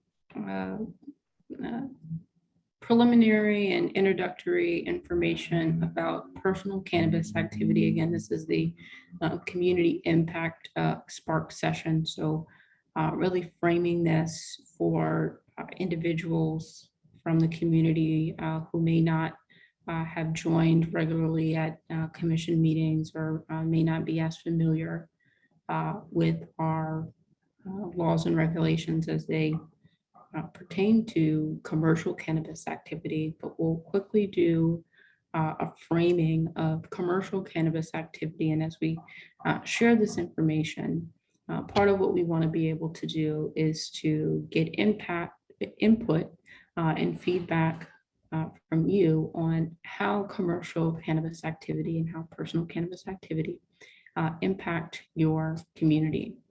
And here in the state of California, commercial cannabis activity is monitored and managed both at the state and local level. First, start by sharing some information about licensing at the state level, and then we'll share information about our own licensing requirements, policies here in the city of Los Angeles. So what is commercial cannabis activity? The law categorically draws a line between activity that is personal and for patients and adults 21 and older, and then individuals who engage as a business in activities that are quote unquote plant touching, such as cultivation, manufacturing, transporting cannabis. If you are to engage in commercial cannabis activity, you need licensing both from the state of California and the city of Los Angeles. The way that the state's licensing process works is that the state of California will not issue a license to a business in any jurisdiction before they confirm with the local jurisdiction that jurisdiction has authorized either the operation or application of that particular business. Today, commercial cannabis activity is managed by 3 different agencies, the lead agency being the Bureau of Cannabis Control, and also the California Department of Public Health and California Department of Food and Agriculture. Right now, these 3 agencies are going through a process to consolidate into one agency that will be known as the Department of Cannabis Control. But we engage very regularly with these respective agencies, and we'll be engaged with the new agency. And it's important for us to be able to get feedback from stakeholders on the state's process as well, because regularly the state reaches out to the city and asks for our input. So through the Spark initiative, if there are different priorities that are raised that may necessitate us making recommendations to the state about their process, or maybe changing the way different protocol between the state and local jurisdiction, we have an opportunity to consider that as well. Next slide. Here in the city of Los Angeles, in order to receive authority to specifically tax and regulate medical and adult use cannabis, there was a voter initiative, Measure M, that was passed in 2017 that gave the city the first time authority to tax, regulate, and enforce against certain cannabis activity. And with that authority, the city of Los Angeles created a Department of Cannabis Regulation and Cannabis Regulation Commission. And I think we're on the next slide. Oh, I think I'm getting ahead of myself. In Measure M, it specified a specific tax rate for cannabis businesses. Medical cannabis activity, sales of medical cannabis are taxed at 5%, adult use sales at 10%, transportation and testing at 1%, and other activities, including cultivation, at 2%. Again, with different tax rates for each activity.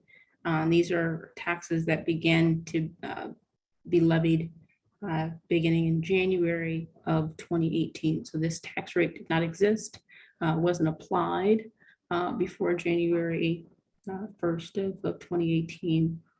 But since then, this has been the tax rate. And we've seen that jurisdictions across the country, both at the state and local level, have established different tax rates sometimes. There are taxes being levied at different levels of government here in the state of California. Local jurisdictions have the authority to levy their own taxes. And I want to go to the next slide. I know that there's been different feedback and information shared from community about the amount of cannabis tax revenue that's raised from the cannabis industry and where that cannabis tax revenue goes. There are several jurisdictions that have created specific funds where cannabis tax revenue is directed to those funds to support different initiatives here in the city of Los Angeles. Cannabis business tax revenue is currently deposited directly into the city's general fund. This slide essentially is a screenshot from pages of this year's budget. And so I want to let folks know that the expected cannabis business tax revenue, particularly for cannabis businesses this year, are estimated to grow exponentially. It says business tax receipts are expected to be 662 million. That's for non-cannabis businesses. And the expectation is for cannabis business tax to grow by 61.2 million. But next year, it's anticipated that the cannabis industry will generate close to $155 million based on the tax rates that have been established. And you'll see below, it articulates that cannabis business tax is estimated to grow by 11.4%. That's based on a conservative estimate of new permit approvals and business growth. So this is at least what is probably the most recent estimate of projected tax revenue from the city's cannabis industry in fiscal year 21-22. We know that we've received recommendations from the public or comments from stakeholders about how folks think that this cannabis tax revenue should be used. So if there's specific feedback on the tax rate or business tax revenue, please share that with us either in the Q&A or in the Spark comment box. Next slide.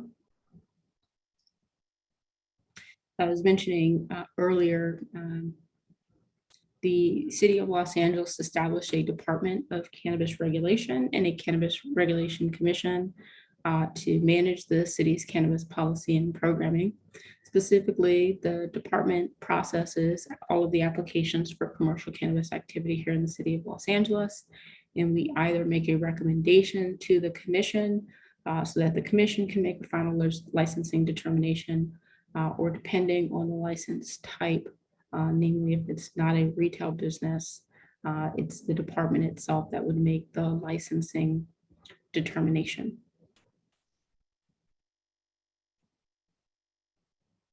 We also work hand in hand with our 5-member Cannabis Regulation Commission.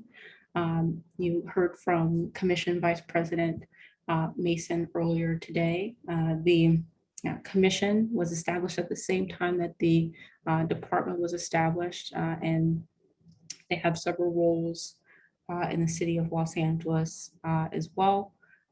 Namely, these commissioners have the authority to advise the city, and that includes both the mayor and city council on the development of cannabis policy. And then the commission is the licensing body, the body that makes the ultimate licensing determination for retail businesses here in the City of Los Angeles. They make the licensing determination for the annual license, the issuance of annual licenses here in the city. So if there are specific recommendations that you have either about department authority or Cannabis Regulation Commission authority, or any other feedback to share with the department and commission, Spark is an initiative to do just that. Next slide. Specifically, the City of Los Angeles's cannabis policies as they relate to commercial cannabis activity are primarily in a section of our municipal code that's referred to as the Cannabis Procedures Ordinance. It is the Cannabis Procedures Ordinance that establishes the process for the department to receive and consider applications for licensure. It describes and mandates the process for us issuing licenses for the types of commercial cannabis activity that we authorize: cultivation, manufacturing, distribution, testing, retail, and delivery. It does not authorize outdoor cultivation, and just use this opportunity to note that the City of Los Angeles has not yet created policies for the licensure of businesses to engage in on-site consumption or cannabis events. It is also the Cannabis Procedures Ordinance that mandates different requirements and restrictions under the city's social equity program. And the City of Los Angeles has made, since 2017, the City of Los Angeles has made regular amendments to the Cannabis Procedures Ordinance. And we expect that we will continue to do so. So this opportunity is for folks to provide feedback that we can take directly on the Cannabis Procedures Ordinance. Next slide.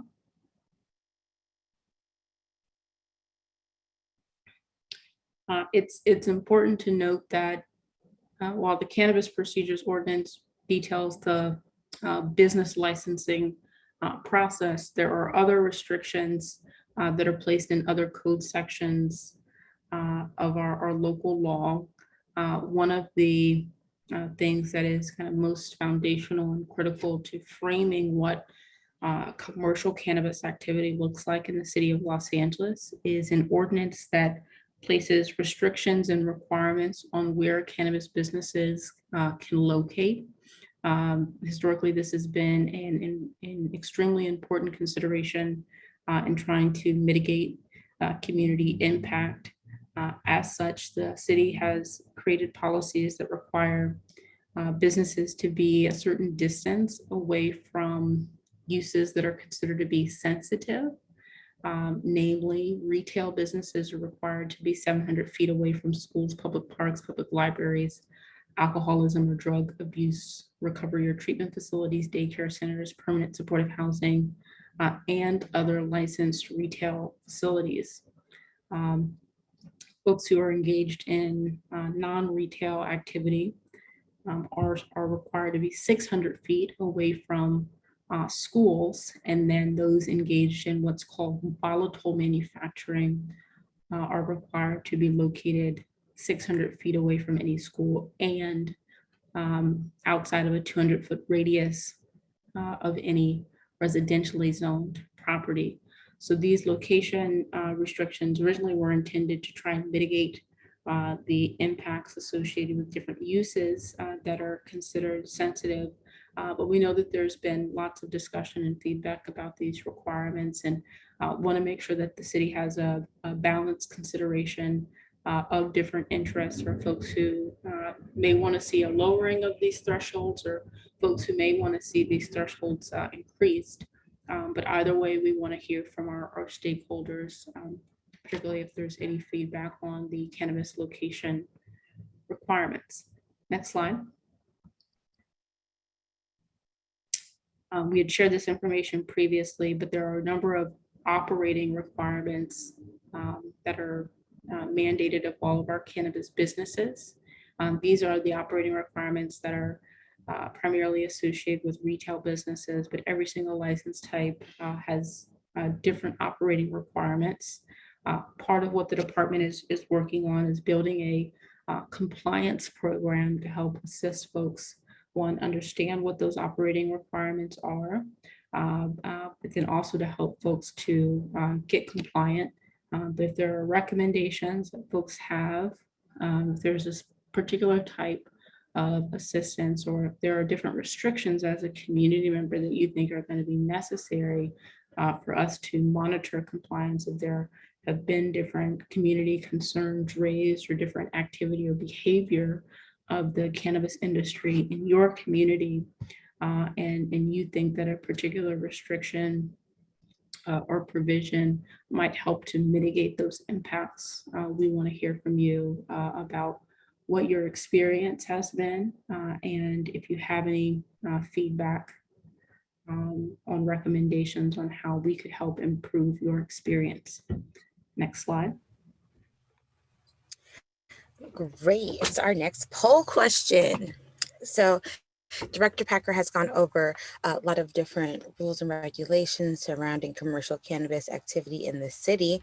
And now we want to know, how comfortable are you with licensed cannabis businesses in your community? So how comfortable are you with a licensed cannabis business in your community? Are you okay with seeing a licensed business on your street, in your area? Do you have thoughts around what those certain different rules and regulations, posting of the temporary approval, hours of operation, any of that? Are you comfortable with a licensed cannabis business in your community?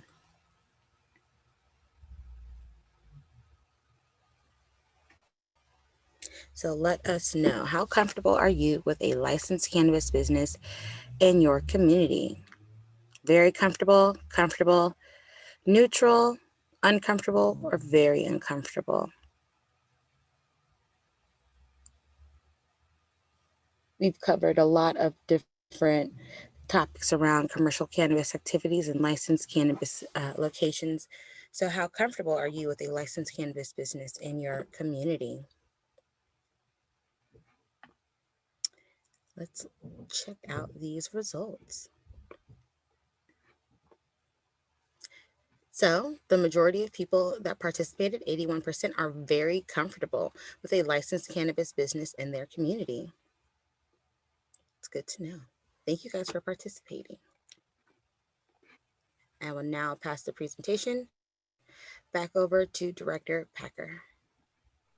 Thank you, Ms. Plummer. I recognize that we're close to time, and I do want to try and encourage as many folks to participate in the poll questions as possible. So I'm going to try and quickly get through some of the next few slides, just a few slides left. But there are a number of ways for members of the community to participate in the licensing process. And most of the time, of course, it's our applicants and licensees who are participating in the process. But there are mechanisms and means for community members to participate as well, and also just to help influence and shape cannabis policy. And so either through contacting the Department of Cannabis Regulation, attending DCR events, you can send emails regularly to the Cannabis Regulation Commission. Any email that comes into the Cannabis Regulation Commission's email gets forwarded to all of the commissioners. There are requirements for businesses and the department to hold community meetings as a part of the annual licensing process. At different parts in the application process, the Department of Cannabis Regulation provides public notice to the public. Sometimes that notice is posted physically at the location. We also post notice on our website. And then when we get to the annual licensing process, you may actually get a mailed notice if you are within a certain distance of the cannabis business that is seeking authorization.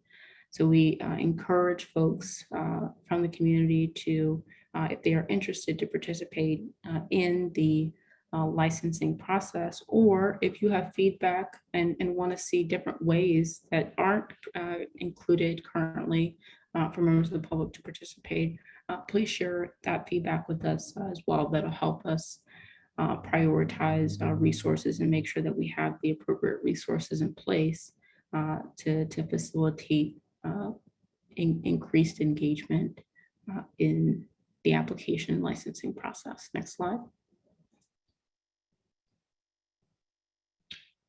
So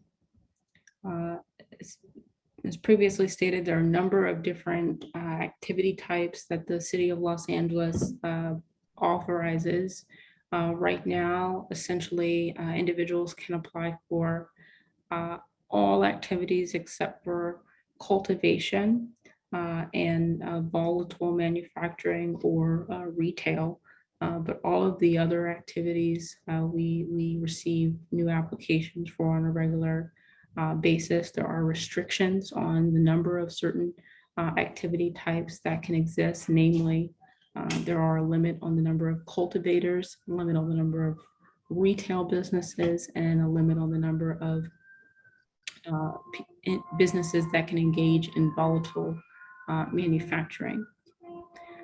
If you have any specific recommendations on things like activities that the city authorizes, the limits on certain activities, the lack of limits on other activities, the way in which we receive and process applications as it relates to general applicants or for participants in our social equity program, please share that feedback with us.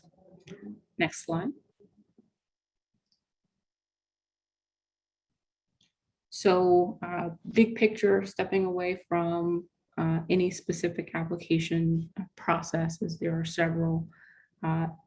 If you were in applying for a license for the first time, if you were applying for an area or a license activity that is capped, you might first need to go to City Council to have City Council give you authorization to apply for a license in a given particular area.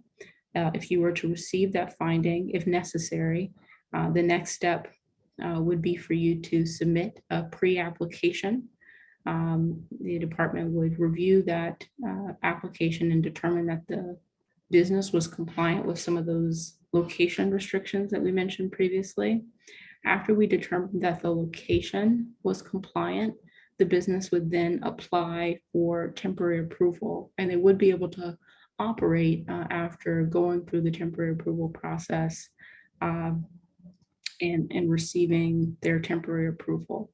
However, I guess the note is that we don't consider the temporary approval application filed until the application fee is paid, but essentially folks go through the pre-application process and then the temporary approval process. And that's regardless of the specific activity type that they're seeking licensure for. So if you're applying for manufacturing, or if you're applying for delivery business, you're going to start at the pre-application process and then move to the temporary approval process. Next slide. In terms of community impact, we recognize that and want to encourage members of our industry to be responsible corporate citizens. And as such, the City of Los Angeles passed policies to require the reporting of corporate social responsibility reports. We actually will have a Spark session dedicated to corporate social responsibility. And part of the reason why we're doing this is that we want to get feedback from you on the criteria and guidelines that we established for this corporate social responsibility report. That's in part the reason why this particular component of programming hasn't been implemented. We want to make sure that the criteria and guidelines that we use are stakeholder driven. And so if there are specific feedback or comments on what you as a community member, you as a stakeholder want to see as a part of the corporate social responsibility report criteria and guidelines, please share that with us. We also have developed a specific survey dedicated to community impact and corporate social responsibility. So for stakeholders who are particularly interested in the corporate social responsibility requirements, reporting of industry participants, or want to help frame and counsel the department and commission on how we structure those guidelines, please share that information with us through the Spark initiative. Next slide. Thank you, Director Packer. Now for our next poll question.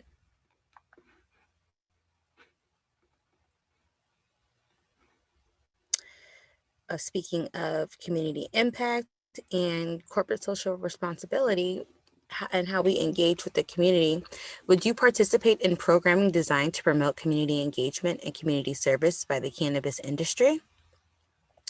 Would you, especially if you're in the cannabis industry specifically, would you want to participate in programming designed to promote community engagement and community service? What are your views on participating in community service for the cannabis industry? Do you want to see, would you participate? Do you want to see people participate in community engagement? If you have specific ideas or thoughts on community engagement and corporate social responsibility, drop those in the Q&A or the Spark comment box. But right now, we would like to know, would you participate in programming designed to promote community engagement and community service by the cannabis industry?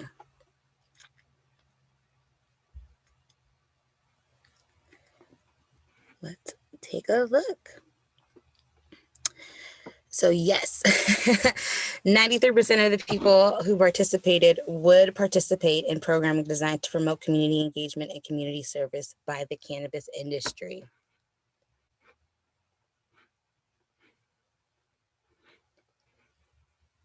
I'll now pass the presentation back over to Director Packer. Thank you, Ms. Plummer. Just very briefly, share information with community stakeholders about our social equity program.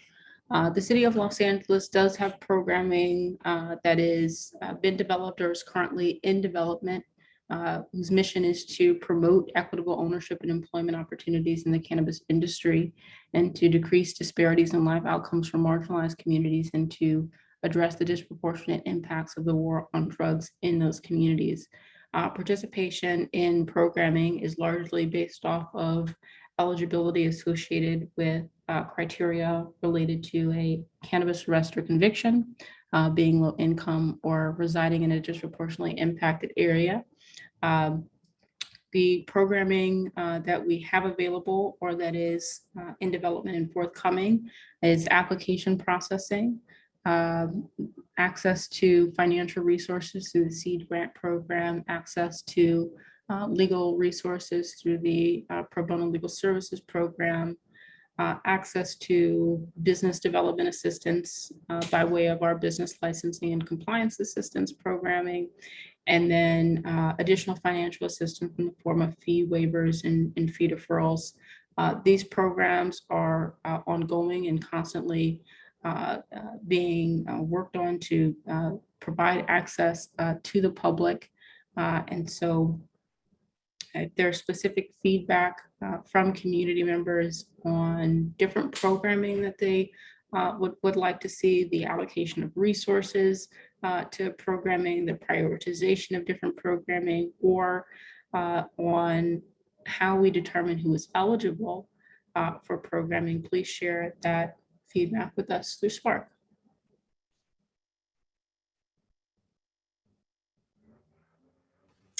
So before I pass the presentation back over to Director Packer, I have two quick poll questions to ask.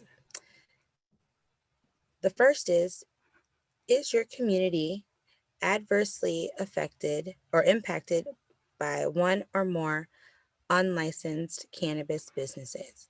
So we've discussed licensed businesses and their requirements and what they have, rules and regulations they have to follow, but there are unlicensed businesses out there. So is your community adversely impacted by one or more unlicensed cannabis businesses? Let us know, yes, no, or unsure. And again, we just briefly covered the difference between licensed and unlicensed cannabis businesses. So we want to know, is your community adversely impacted by one or more unlicensed cannabis businesses?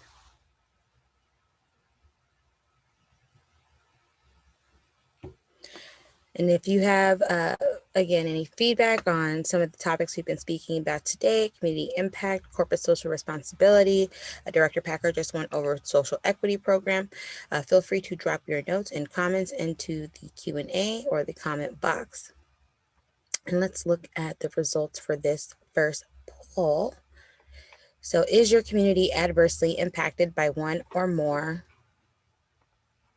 unlicensed cannabis businesses? And yes, 3/4 of those on the call are impacted, or their community has been impacted by one or more unlicensed cannabis businesses.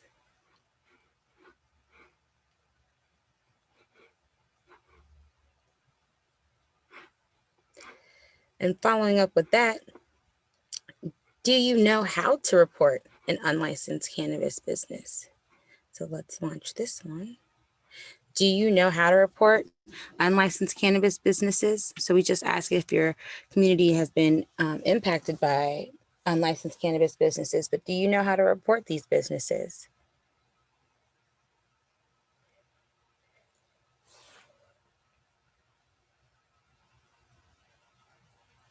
So we want to hear from you. Do you know how to report unlicensed cannabis businesses? Oh, this one's shaking up to be a little interesting.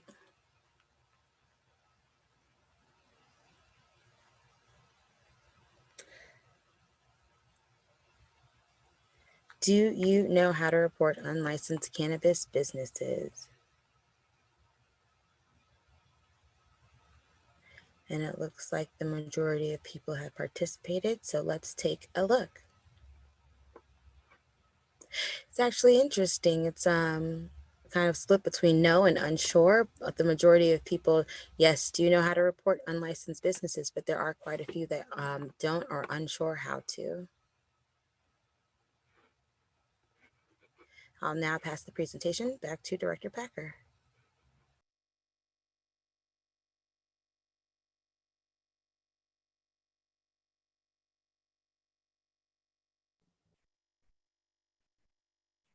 Thank you, Ms. Plummer. So I wanted to, in terms of this community impact session, just remind our stakeholders that the City of Los Angeles has established a task force to try and address issues related to unlicensed commercial cannabis activity. The department is a part of this task force that's led by the mayor, but it also includes different agencies throughout the city, like our fire department, our Department of Water and Power, our Department of Building and Safety, the city attorney's office. And part of what we try to do as members of this task force is to recommend and support more equitable and responsible and also just efficient enforcement strategies. And so if there are any specific recommendations or feedback about your experience with unlicensed commercial cannabis activity, trying to maybe report an unlicensed business or to get that business out of your community, if they're causing disparate impacts, please share that feedback with us. We can take that feedback back to the task force, but also part of what we've been working on here in the city is really trying to be proactive. The department, we don't have specific authority to enforce against unlicensed cannabis businesses, but we do want to be in a position where we can better coordinate the city's enforcement strategy with the aim, again, of being more equitable in the implementation of that strategy, but also more responsible and responsive to community. So please share any feedback that you may have about enforcement, particularly against commercial cannabis activity, but also personal cannabis activity if you have that feedback. Next slide. What we've set up here in the city of Los Angeles is a complaint portal that is meant to capture any related concern or complaint that a member of the public would have about cannabis activity, regardless of if it's related to an unlicensed facility or a licensed facility. This complaint portal is not a means to share emergency information, and if it is an emergency, that information, you should contact 911, not relay the information to the complaint portal. But if you have feedback on the complaint portal or your experience in sharing complaints with the city, please provide feedback to us so that we can improve our process, both internally and to share those recommendations with the mayor's enforcement task force. Next slide. Before we end today's Spark session, just want to very quickly share some additional resources that may be helpful for members of the community. The state of California has developed, particularly the public health department, has developed the Let's Talk Cannabis campaign, which has health information and education information about cannabis.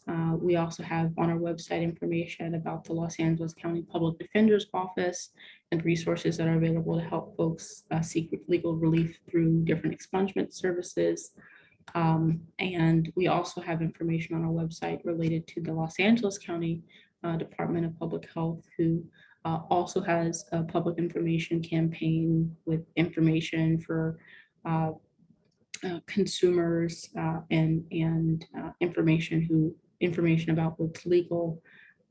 They also have resources for consumers and patients who are interested in participating in their medical marijuana identification card program. All of these resources are available on our website under the personal cannabis activity tab at cannabis.lacity.org. But if you want to see more resources, either from the city of Los Angeles or in partnership and collaboration with these agencies, please let us know so that we can build those resources and create that programming. Next slide.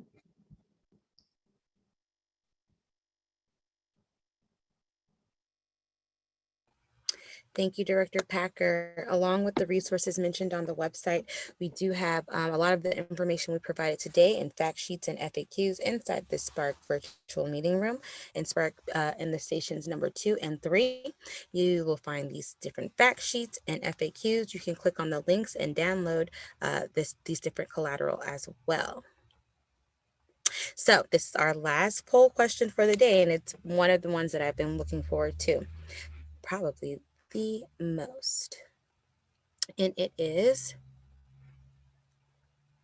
select any topic that you would like to receive more information about. Laws and penalties for personal cannabis activity, public health and health equity, public safety, responsible adult activity, or consumer information, medicinal use of cannabis or patient information, cannabis businesses in your community, youth prevention, how to identify legal cannabis businesses, information about corporate social responsibility in the legal cannabis industry. And you can select a few of these different topics. So we want to know what topics would you like to receive more information about? And we do have another Spark session on community impact coming up in June. And so we want to make sure that that program and those breakout rooms are tailored to what our community wants to hear about. So we want to know what topics would you like to receive more information about? And you can select multiple topics from this list. They include laws and penalties for personal cannabis activity, public health and health equity, public safety, responsible adult activity, medicinal use of cannabis, cannabis businesses in your community, youth prevention, how to identify legal cannabis businesses, and information about corporate social responsibility in the legal cannabis industry. So again, you can choose multiple topics, but we want to know from you, what do you want to hear or get more information about? There's quite a few different topics to choose from. So again, select any topic that you would like to receive more information about. And let's look and see. So most people want more information about corporate social responsibility in the legal cannabis industry, followed by cannabis businesses in your community and cannabis tax revenue. So that's interesting. We know a lot of people want more information about corporate social responsibility in the legal cannabis industry.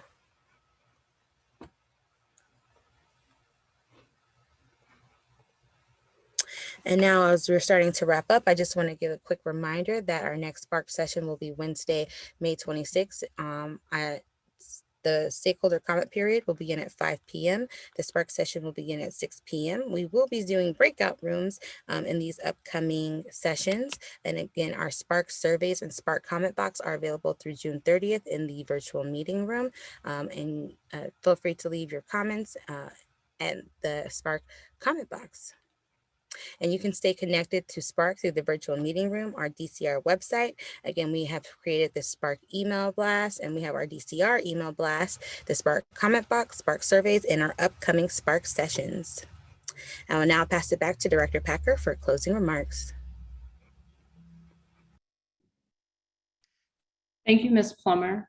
I'll keep the remarks brief this morning. I just want to thank everyone for participating in today's Spark session, and want to particularly thank those attendees who have been joining us from session to session, providing feedback, constructive criticism about how we can improve policies and programs here in the city of Los Angeles. I am very much looking forward to this analysis that NBI Media will be building on behalf of community, and then engaging with stakeholders after we kind of see the differing feedback and input that we receive, to try and come up with a balanced but bold approach for improvements moving forward. I do want to thank Vice President Mason for joining today's Spark session. I want to remind folks who are listening in or participating that we do have a Cannabis Regulation Commission meeting next Thursday on May 20th. And at this commission meeting, we will be sharing some of the preliminary feedback an analysis of some of the information that we've received to date from the Spark session. We're going to continue to use the commission meeting as a forum to provide updates generally on the Spark session. So I appreciate everyone joining today's Spark session. And Vice President Mason, if you have any closing remarks, I would like to be able to provide you the opportunity to share them at this time.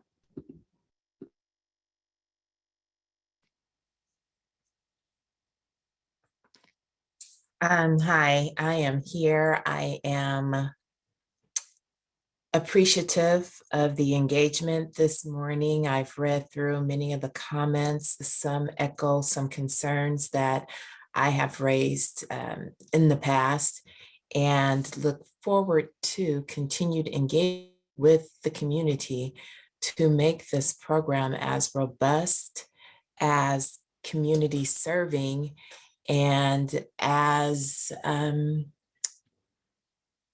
stellar as possible going forward. So stay on our backs and keep the feedback coming. We do appreciate your presence here today. Director Packer. Thank you so much, Vice President Mason. And again, thank you to NBI, my staff, and all stakeholders who joined. We will now end today's Spark session. Everyone have a great day.